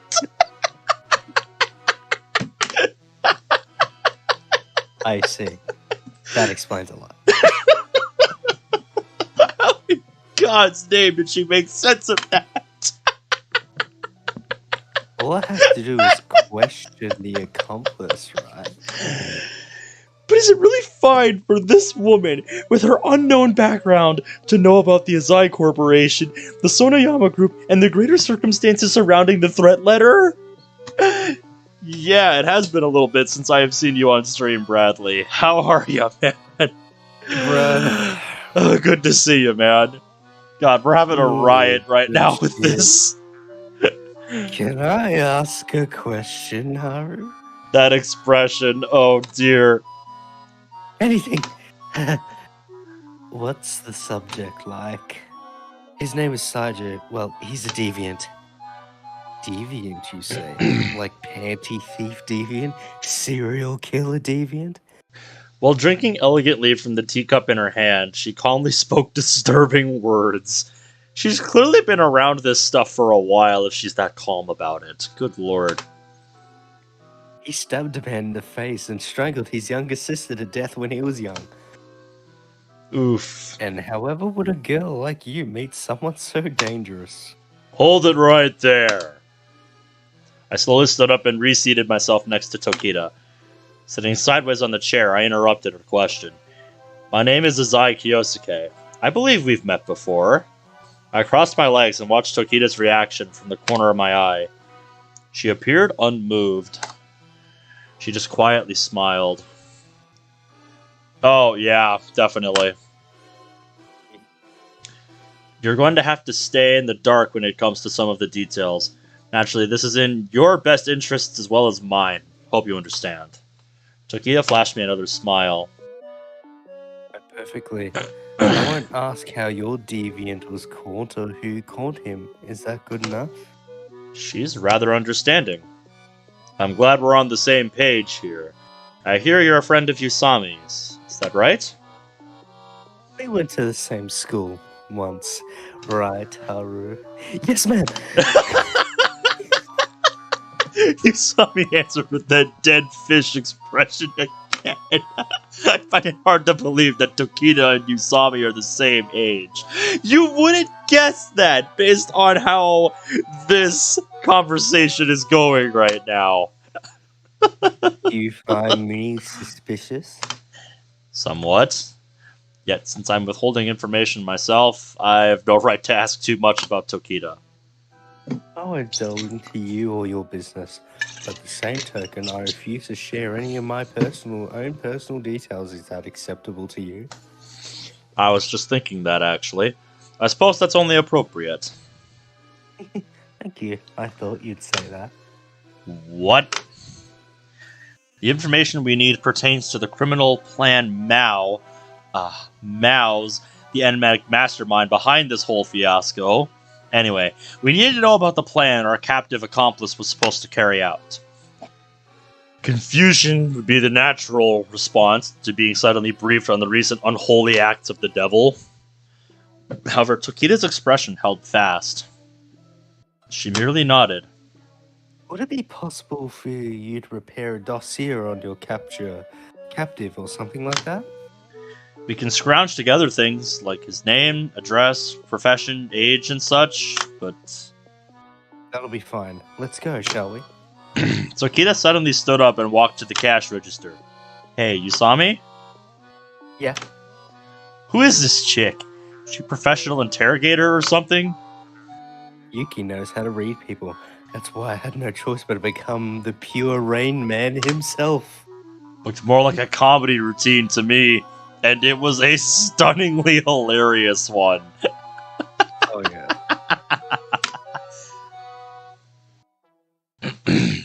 I'll bet Yuki had already much understands your personality as I saw. Don't be ridiculous. Tokita called to me from the register.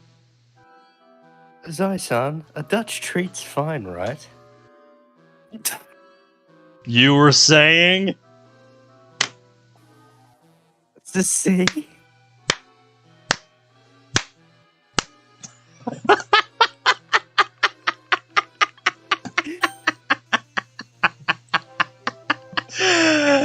I have to screenshot that. Oh, that's good. That's good.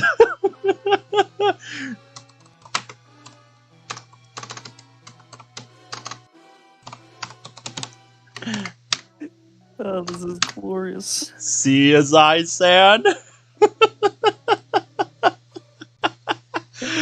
Oh, that's funny. I'm gonna send that in the VN chat later.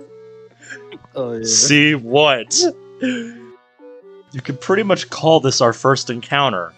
This isn't even a business meeting, so there'd be no reason for her to pay my part of the check.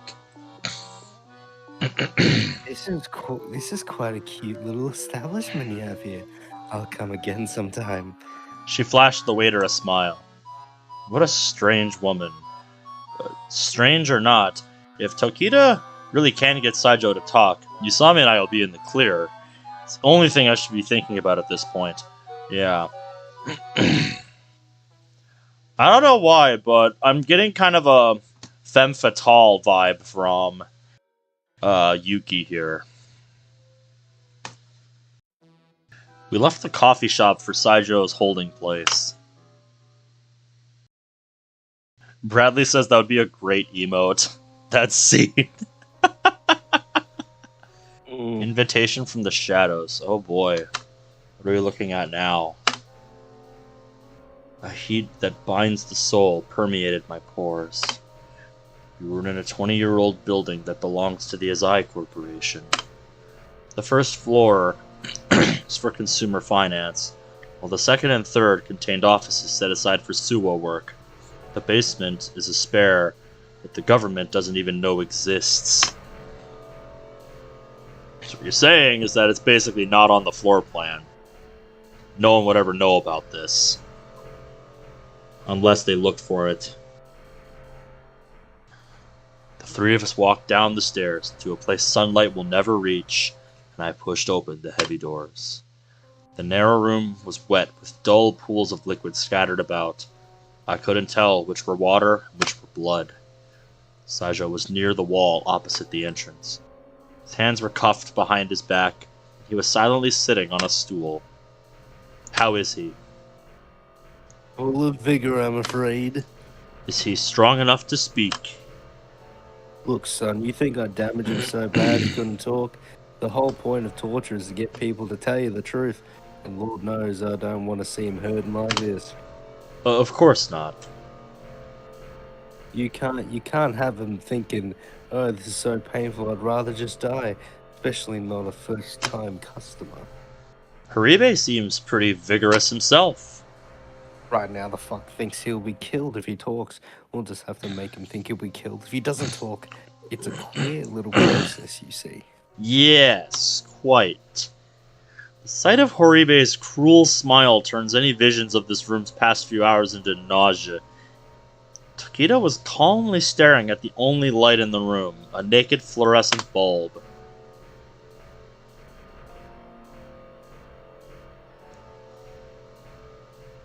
Hey, Yusami, how you been? Saijo's sticky voice rang out, continued mocking her in hatred. Zai-san, would you kindly instruct everyone to be quiet while I'm speaking? And please keep everyone as far away from the subject as possible. Very well. Tokita picked up an overturned stool and inched closer to Saijo. Hello, may I sit here? Here we go. Ooh. Tokita sat face to face with Saijo. It was at a distance where Tokita's legs might reach far enough to kick him. His arms may be bound, but she's still close enough to be in danger should he suddenly try to attack her. Please allow me to introduce myself, Saijo-san. My name is Tokita Yuki. I'm a friend of Haru's. I came here to question you. Oh boy. I love that deep blue shade she has in her eyes. Yeah. It's really nice. Is this woman an idiot? What's the point of giving that much away? Saijo will only be even more wary once he knows she's Yusami's friend. And as I suspected, Saijo moved his dirty lips in wrath. Yusami's friend, so you're the next youngster trying to get something out of me? Fuck off, I'm not saying anything. He glared at Tokita with true anger. I'm so very sorry. Tokita smiled calmly, and she continued on with a respectful, strong tone. There's no need for you to tell me anything. Reverse psychology? What? I didn't receive any money from them. I never even promised results. So it's no skin off my back if you decide to keep quiet. And the reason I came here today was to help you, not them. Don't lie to me. Even lawyers ask for money. Yeah, you can say that again. And no matter how much you give them, they just keep on asking. I'm not a lawyer. I'm just the one person these brutes will allow you to make an equal exchange with. At that, hesitation flashed across Saijo's face. He turned away from Tokita and licked his lips. Saijo-san, since it seems I cannot be any of help to you, I'll be leaving now. It's unfortunate, but I'll have to leave things to those people behind me. I'm very sorry. Something about the expression, "those people behind me," bugged me. Earlier she had said brutes. Is there some kind of purpose behind that? As I mulled over such thoughts, Saijo spoke, panicked. Hey. He called out to Tokita, who was about to leave her seat. Did you really say equal exchange? Sure did. If that's what you want, I wouldn't mind getting handcuffed myself. Damn, As Tokita spoke, her lips formed a smile. Yeah, whatever you're into, I guess? What are you trying to pull? Again, I won't talk. I don't know anything about Maou anyway. I couldn't help but gulp. Whether Tokita realized it or not, she had managed to coax the word Maou out of Saijo's mouth. She should be pressing him on that right now. I don't know anything about devils. I want to know about you, Saijo-san. Why? About me? Yes, if you don't mind. I would like to ask you your given name. Why waste your time? Should I not have asked? Noriyuki, what about it? Absolutely nothing. Thank you, my name is Yuki. In katakana, isn't it unusual? I wonder why my parents decided against writing it in kanji. After that, Tokita went from one useless subject to the next. Residence, job, age, marital status, all obvious things. It's to get... I see what she's doing. She's trying to get him comfortable with her presence. And learning little things. Yes. So when she starts talking about what they actually want to get out of him, it doesn't seem so so out of the ordinary to tell her these things. What she wants is trust. Still, I don't understand. Why did Tokita nod earnestly every time Saijo gave an answer? Hey, Tokita, give it a rest. Is there any point to these questions? I want to know more about you. It's so unbelievable to me that a person like you could be treated in such an inhumane way, even though you clearly answer questions that only inflict more violence upon you. Isn't that right? Damn straight it is what it is. Since you want to know so much, I'll tell you it's because I knifed one of their friends. You stabbed someone? These people are the scum of society. What did I do wrong? I'd call it justice if every last one of them died. It's for the sake of the country. Again, Tokita nodded deeply. Even if you did hurt someone, it's still wrong for them to lock you up in some place like this. Yeah, like I was just saying, I know justice, and this ain't it. When I killed someone, I did my time with the law like I was supposed to, but these fucks... Hey, scum, you listening? She's got a part of him out now. Exactly. She wants him to think that she's on his side. At Saijo's provocation, I watched Haribe uneasily, but the sadist just laughed. Thank you so very much. I finally understand some things about you. You have the right to be free of this immoral captivity. Now that I think about it, why is Tokita being so polite? Screwhead is a cold-blooded killer.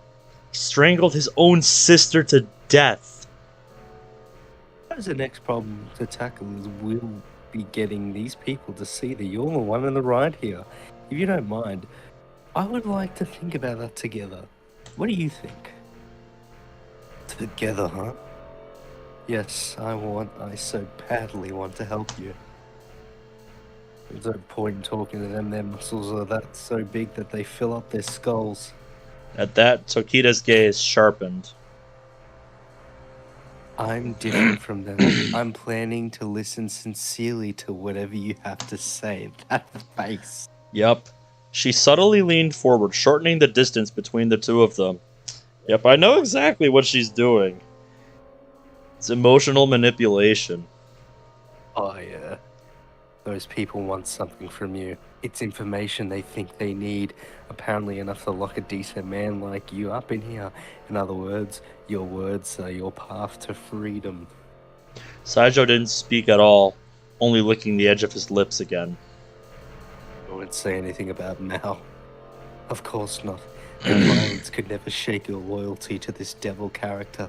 Still, people with the fortitude to withstand what you've been put through are quite rare. It's admirable. Saijo lowered his eyes. Tokita also turned away her gaze. Well then, let's not talk about Maou, agreed? I don't care how badly I'm treated, but I won't do something like that to betray a comrade. You don't need to. Let's go back to our last subject. If you left this place, what would you want to do? So that's how she's playing. I finally understood her strategy. It's nothing but wordplay. Exactly. Nothing about Maou. They're only talking about Saijo. What Saijo does is ultimately a result of Mao's instructions.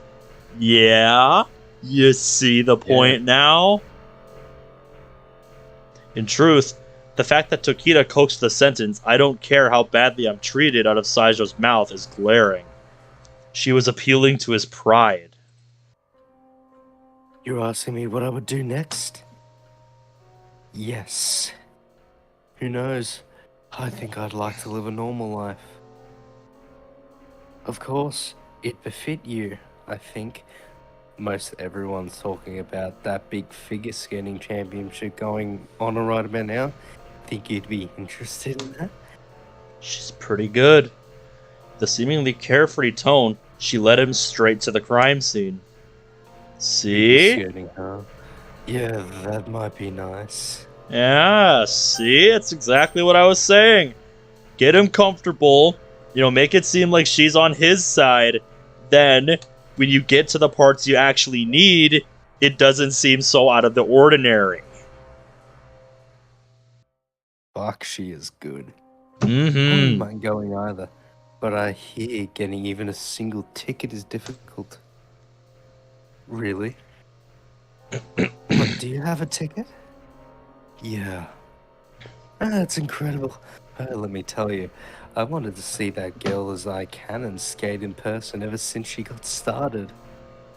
Zai Kanon, she seems pretty popular still. She's got a few personality issues. Right there. Saijo paused in the middle of his sentence, because he knew what he was about to say, and he had to hold his tongue. He's probably swallowing something along the lines of Maou would have more to say. The punk's breaking, bit by bit, chipping away at him. Speaking of which, how did Saijo, who doesn't know how difficult it is to get tickets, get a ticket? Surely Tokita will hone in on that issue. Then, if she's successful, we can confirm that Maou purchased the tickets. But for what reason does he need Saijo to sneak into the arena? Right here. This is the moment of truth. That's so. Well, I just hope you're able to have a fun weekend. However, Tokita simply gave Saijo these words and a bright smile. Saijo-san, have you eaten yet? She suddenly turned to a relaxed subject. What do you think about taking a break? You don't have anything else to say? You just seem utterly exhausted. I thought we might stop for now. I'm fine. Any time is good for me. That is unfortunate, Zach. Hopefully it doesn't continue to... Hopefully it doesn't keep happening, mate. Take care, Zach. Alright, then give me some alcohol. Whiskey to hit the spot. Does this bastard have no shame? Azai-san, would you mind? What are you trying to do, Tokita? Controlled my urge to yell out and answered calmly. No, it should be alright. Oh, sorry. Tokita, there are a few things I'd like to speak to you about. Very well. Let's take a break then. Why don't you take a break too, Haribe? That is, if you don't mind relinquishing command to me. Of course not, son. You speak with the voice of the boss, after all. In other words, if this interrogation fails, I'll have pissed in Gonzo's face. Then I'll be back later. Let's step outside, ladies. With Usami and Tokita in tow, I left that dark prison. When I got outside, I felt the brightness of the winter sunlight reflected off the snow. Yep. Anytime it's like it is out my window right now, when it's like a bright sunny day this time of year, yeah, let's just say there's a reason I wear sunglasses every time I go outside. That shit is bright. Bright as fuck. Listen up, Tokita! Is something the matter? She's still keeping up that same calm tone. I don't remember asking you to be Saijo's servant. He still doesn't get it. Whiskey? Are you kidding me? What are you gonna do next? Pour it for him? Don't worry, Azai-san. Yuki has a plan. No doubt she does. That's why I kept quiet through it all. But this is the limit. Tokita nodded, satisfied. You're quite collected, Azai-san. You look so calm despite being under such exorbitant amount of stress. Oh, I'd say you're the biggest source of this stress. For God's sakes, Usami alone was bad enough. Still, just try to keep in mind that it's nothing compared to the pressure Saijo's under. He's a tough nut to crack. If you think the job's too difficult, you can just walk away. It's not difficult at all. Things are going very well. That they are. Well, I somehow doubt that. You finally mentioned figure skating, yet you backed off immediately thereafter. Why? Yeah, I was watching him from the side. I thought it would have been a good place to go too. Tokita shook her head. No, it would have been over if I had pressed then. He showed a strong stress response to figure skating. Stress response? Sorry, jargon. Anyway, right, it's just something he clearly doesn't want to talk about. But you can't avoid the question, can you? You can just pop any question anytime you want to. Everyone needs the proper atmosphere to confess, right? One needs to get close to the person, ask them for their phone number, and of course make reservations at a good restaurant. Get close to Saijo? Look, I'm starting to get fed up with this woman. What's the point of getting close to a little shit like him? Considering his personality, this is the most effective approach. He likes people who understands him. Obviously, I mean, he's a nationalist. Yeah. He's kind of he's one of those people that doesn't have, a lot of people that he really can, reach out to. We have to remember, of course, that is the reason that he is so loyal to Mao, because he believes Mao understands him. Exactly, yeah. That's the reason he's kept his faith in him all this time. And yeah, being a Japanese nationalist, he's not going to have a lot of people he can really reach out to and relate to with stuff like this. So anybody that he thinks understands him, he's going to latch onto them. Oh yeah. I mean, sure, but I'll bet no one's ever taken the punk seriously before, but still.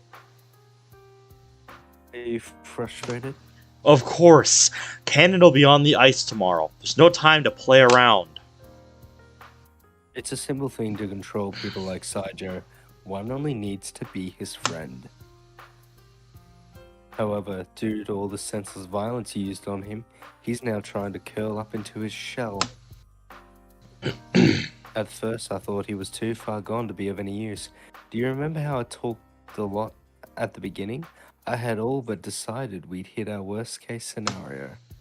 Don't tell me you actually plan to leave. I did, right until the moment he licked his lips. What? I mean, I noticed it too, but That was all I needed to grasp his state of mind. He may have a sharp tongue, but he's incredibly afraid. He just wants to find a safe place away from the fear of violence. I don't put much stock in junk like that. Being able to read people's minds through body language or whatever. You know, like how crossing one's arms is a sign of rejection. You seem to be quite knowledgeable about this. For all you know, it was a tick. And some of these punks will try to mislead you with things like that. That is correct. But do you remember just how many times Saijo licked his lips? Yes, it seemed like an unconscious thing from how many times it was brought up. I don't know, twice maybe? 4 times. She spoke with absolute confidence. Of course, like you suggested, a single reaction provides no information. However, we are limited to observing his body language. He's constantly expressing a tone, diction, and gaze.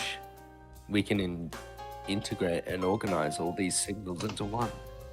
Naturally, if he doesn't react the same way to the stimulus with some measure of regularity, then that particular observation is meaningless. Saijo licked his lips every time I hinted at saving him, every time I talked about the path to freedom, or the like. It was an act associated with safety words. I still shook my head vaguely. I understand that you've been observing Saijo closely. Still, I think just about anyone would be able to figure out that he's seeking help. There's no such thing as a person who doesn't want to escape from Yakuza torture. I suppose that's true. She flashed a bewitching smile again. Even now, he thinks he'll be killed once he lets his secret out. That's why he's not talking. That's the impression I had too. In there, though, you mentioned something about loyalty to Maou. That was just a lie to smooth over his ego, right? I'd say it's about half true. To want to think more highly of oneself and to hide one's ugly side from others is human nature. Naturally. However, my initial nationalist of the man suggested that he may be somewhat prone to delusions of grandeur. What do you think? Sounds about right to me. He created a political interest group, if you could call something that small a group. I see. The more I hear, the more I believe this man will be easy to manipulate. Tokita crossed her arms and made a reserved smile. Let's just give him some time. Fine. When do you want to meet back here? I'd say sometime tomorrow afternoon. What? I want to shake him up a bit. He has to think I'm the only person who understands him, and he has to be eagerly waiting my response. Yep, awaiting your arrival. We don't have that kind of time. Then forget about it. What do you think about torturing him some more?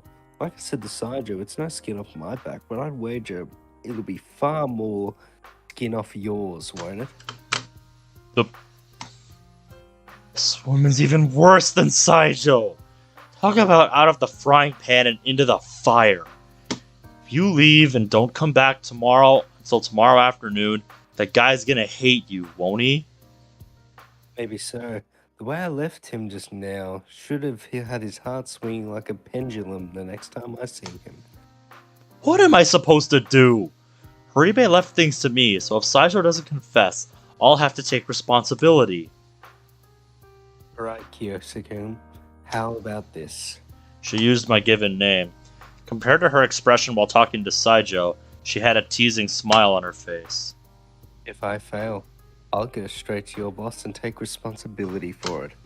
Don't underestimate me, woman. Glared at her. This is my job. What are you gonna do? What are you going to do then? Alright then. We'll give it a try. Thanks. It's good to see we're able to cooperate so fluidly. Damn it! I've completely fallen into her trap. One last thing. What? Don't do any more harm to him before our next meeting, and make sure he eats properly. If you don't take care of him, he'll see me as a liar and our trust will collapse. Also, he needs to believe that I have the authority to order the brutes to back off. Torture is strictly prohibited. Fine. I agreed, though just barely. Well then, I'll see you again tomorrow. Same place, noon perhaps? Can you give me your contact info? Tokita happily agreed, and we exchanged phone numbers. Let's go. I've still yet to thank you thoroughly. Huh? Yusami seems to have disappeared.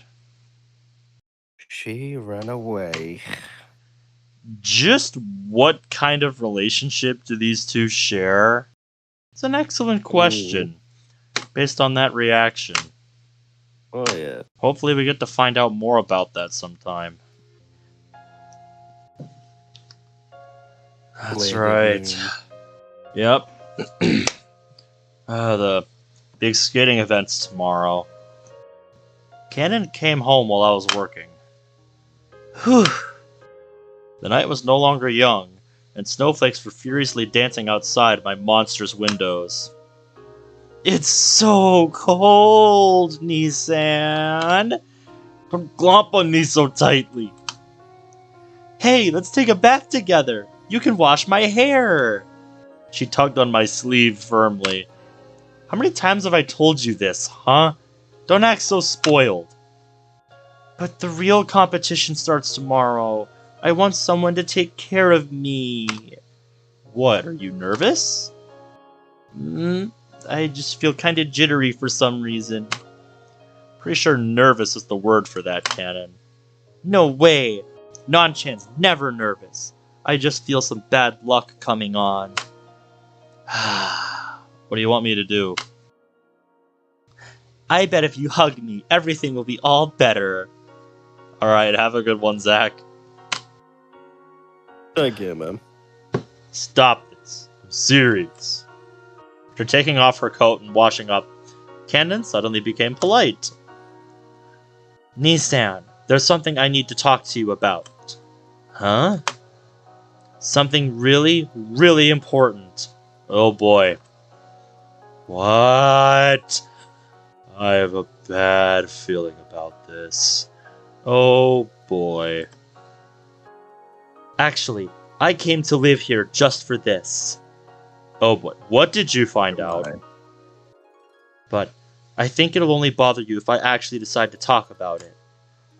Kanon is trying to be considerate to me? Hesitance crept up on me the more I racked my brain, wondering what this could be about. I mean, you're really busy, right? You are too. Exactly. Neither of us have time to worry about unnecessary things. Despite sounding like a joke, her gaze was very serious. So, if you don't want to hear me out, just say so, alright? So what'll it be? What'll it be? Is this something I'm gonna regret hearing? Yes! Non-Chan's so scared. Non-Chan doesn't want Nissan to hate her. What the hell's going on here? Suddenly, as if possessed by a demon, I remembered the sensation last night when Kanon held me. I remembered the emotions. I remembered her sweet scent and her warmth. Wait, this isn't about, that. Is it? Did I miss something? My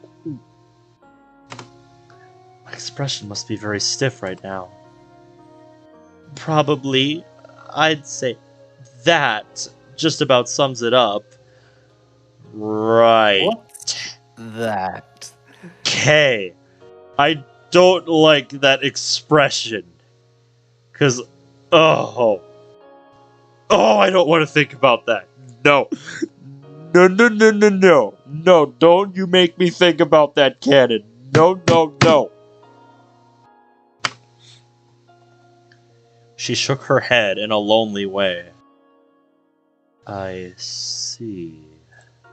I'm lost. I'm just sitting here, frowning, chewing my lip. I can't lie. I'm curious. I want to hear her out.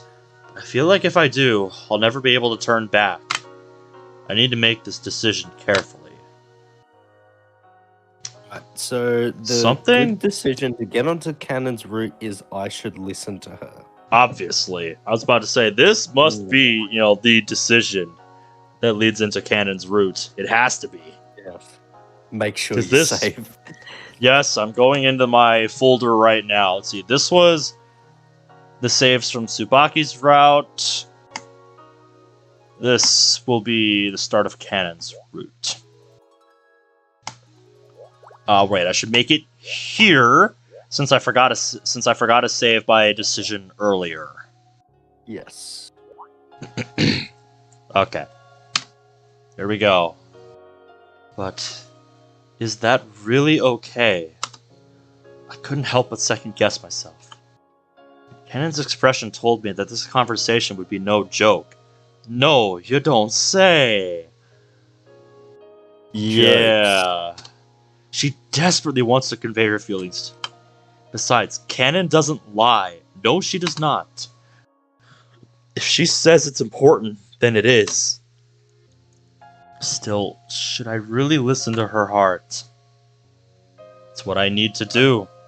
It's what I need to do, that's the choice. Yep. I don't feel like I need to save for this one. Alright. I won't hesitate any longer. We have officially begun Kanon's route. Let's see. Timestamp 2 hours, 32 minutes. Just noting that down so that I can create chapters in the description later. We have officially reached the beginning of Kanon's route. Finally! Oh, I can't wait. Talk to me, Kanon. Gazing at her, I leave these few short words. Yes? I just want you to protect me, Nissan. Protect you? Well, I mean I want to be your partner. Partner? Suppose we're not talking about figure skating here. That's dense. Do you hate me, Nissan? Can't say I do. So that's an okay, right? I shake my head. You know, Kanon? She interrupted me, possibly fearing an outright refusal. Oh, definitely. Yeah, I know you're not interested in things like that. I know that. Honestly, I'm astonished that you do have an interest in things like that. I know, right? I was surprised too. I sighed deeply as my sight fell down to the floor. In her heart, Kanon must be incredibly anxious, despite her leisurely attitude. Each one of my words must feel heavy to her. Well, I can't really take the moral high ground anymore by saying we're just brother and sister. Yeah, you're too much of a bad boy to say stuff like that anyway. But, I can't just up and see you in that light. Well, we'll just have to change that, then. Such optimism only showcases her anxiety. On the contrary, let me ask you a question. Why do you like me? Good question! Answer me seriously. Focusing on skating for so long has stunted her ability to do other things, like uphold sincere heart-to-heart conversations. Oh, I feel that. I feel that so much. Because you're on my side. I'm on your side? And because you're reliable. Because you're kind and gentle. There are more reliable people out there than you could ever want, Canon. Take a Kuko-san. She interrupted me again. No, it's only you, Nice-san, and nobody else. Coach is just Coach. Are you sure you aren't just lonely? I can see it in her eyes, man. I mean, the way she's looking at him, like she doesn't know how much she needs this.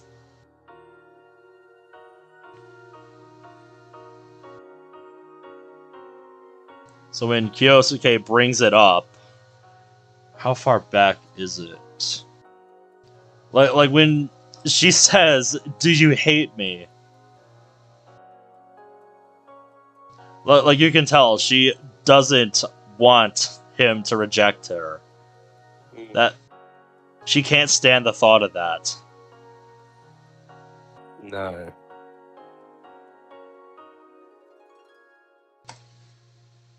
I am lonely. Her words fell like droplets. But still, I love you, Nisan. She turned away from me, muttering, "Huh?" I was hung up on something. Remembered something as I stared at her childish profile. Hey, back when you were a kid... No, it's nothing. I was just thinking about how long we've known each other. It's been a real long time, huh? When did we first meet? Oh, it was that time you almost starved to death. Starved to death? Yeah, remember? You lived in a janky old apartment then, instead of this fancy place. Right. That sure was a long time ago. The bath and toilet were in the same room, the walls were paper thin, barely enough room to move around in. It's pretty much the definition of janky. Gonzo bought it for me. It's a place to stay until I found my way to make a living. The Joker told me he'd buy anything I needed, but I was way too scared to ask for anything big. As I look back, I can laugh at the situation. It's pretty funny if you think about it. There were cockroaches all over the place, foreigners next door saying karaoke every friggin' night. Ugh, I almost forgot the bathtub. It was so filthy it felt more like I was washing it than vice versa. Oh, that place was god-awful. Wasn't the complex called Pity Falls? No, you gave it that name. Old times. Tell me about it. You were so mean back in those days. You mean that's changed since then? Really? Because, seriously, I don't think that ever changed about him. Oh, yeah. Seriously. Yeah. Do you remember the time I brought you some food? No, what happened? How much? You gave me a glare that I thought would kill me. I've never seen that look on your face before. There's no such thing as a free lunch, you know. And then you wouldn't take the dang food until you forced 200 yen down my throat. I told you your money was no good, but you didn't listen. I had heard that you were Gonzo's daughter. I figured it'd be bad to owe you, of all people, a favor. As we found ourselves drifting into tales of the past, the tension in the room around us began to melt. You were already skating by that time, right? Yep, and I always won. Yes, you did. TV news teams came to my home to talk to me. You have no idea how much that annoyed me. People called me the brother of the genius skating girl. Just wanted to crawl under some rock and die. May have been a command of Gonzo's that kept Kanon's complicated family situation largely unknown to the outside world.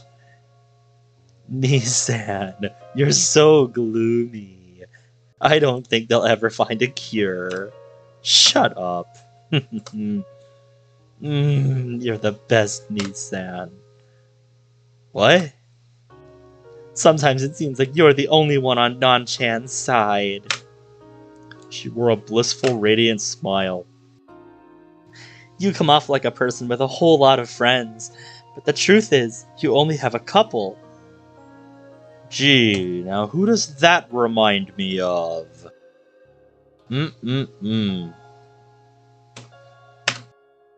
Of all the... But even out of those, only Non-chan loves you like this. Her gentle voice flows into my ears. Her breath tickles and massages me. My strengthless knees cause my feet to stagger. What's up? Well, is it cold in here to you? Not at all. Come on, it's freezing in here. Wait, feeling dizzy. My heart's racing. That's love! It's the flu, you idiot! Watching these two play off each other is just great. Oh, yeah. I love it. Are you sure? Are you okay? She put her palm to my forehead nervously. You gotta be hotter than 104! That is bad. Please don't scare me like that. It's because you're always pushing yourself too much.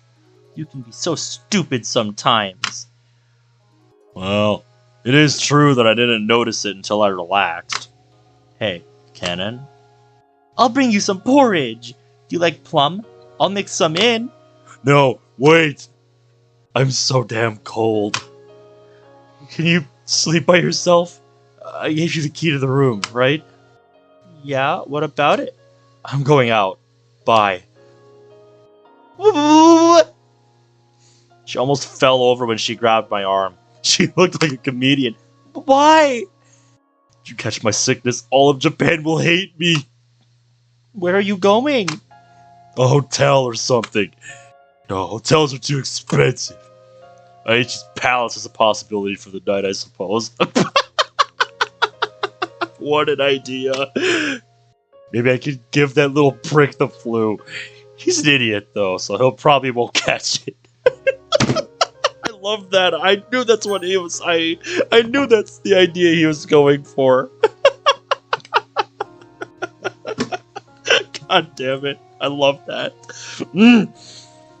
Vision suddenly went black, coated in the sensation that my body was floating in the air.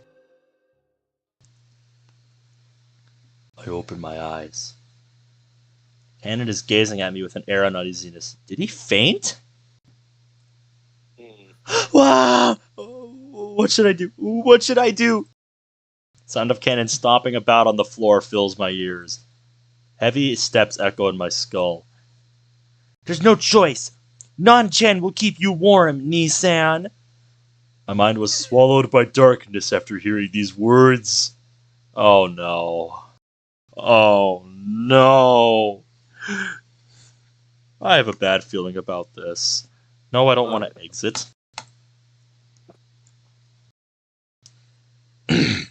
We have reached Kanon's chapter. It's time. Oh boy. Here we go. Non-chan will keep you warm. My parched throat ached. The smell of sweat assaulted me. Back felt the soft caress of my bed. My eyes opened to a familiar ceiling. I knock into something as I reach out my hand for water. Ow! The texture of Kanon's hair greeted my hand as it fumbled around. Ah, Nissan, you're awake? Kanon had been sleeping seated on the floor, laying her head and arms on the bed beside me. I suddenly understood the situation. I'm so sorry! I leaped out of bed and checked the time. You have to be at the short program today, right? And so Kanon only made a lazy, absent-minded sound. Ugh, I'll be on my way. Are you gonna be late? Well, later than they want me there, but it'll work out. It'll work out? It's the Grand Prix finals. Tons of really important people will be there, won't they? Non-Chan's popular, so they'll forgive her. I'm sure they'd have their hands full trying to lecture someone that arrogant anyway. She'd gone out and bought me a water bottle and some aspirin. Warmth from a hot water bag, which I know I didn't have here yesterday, seeps into my feet. Cold, wet towel on my forehead tells me Kanon took care of me through the whole night. Alright, I'll drive you there. Oh, don't worry about it. You're still feverish, aren't you? I'm fine, just get ready.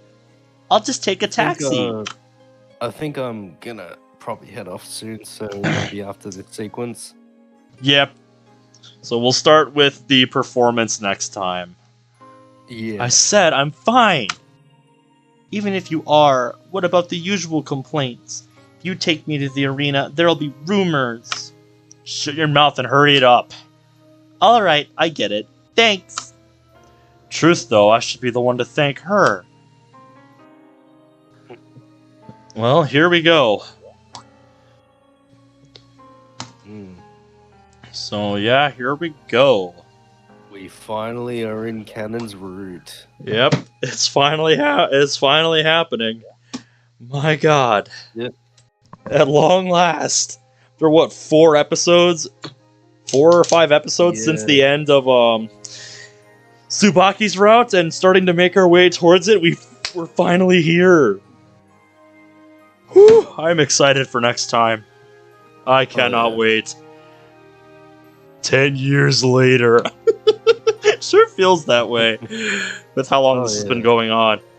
But oh man, I can't wait until we can play this again. It is no, like, fucking chapter 3, man. I know. It's crazy to think about that we've come this far in the story.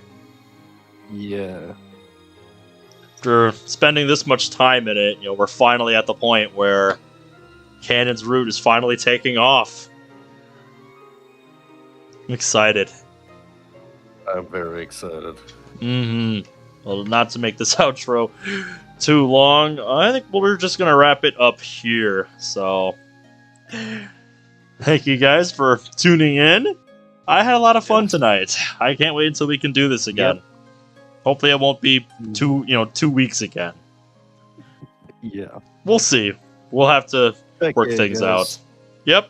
Until next time, take care.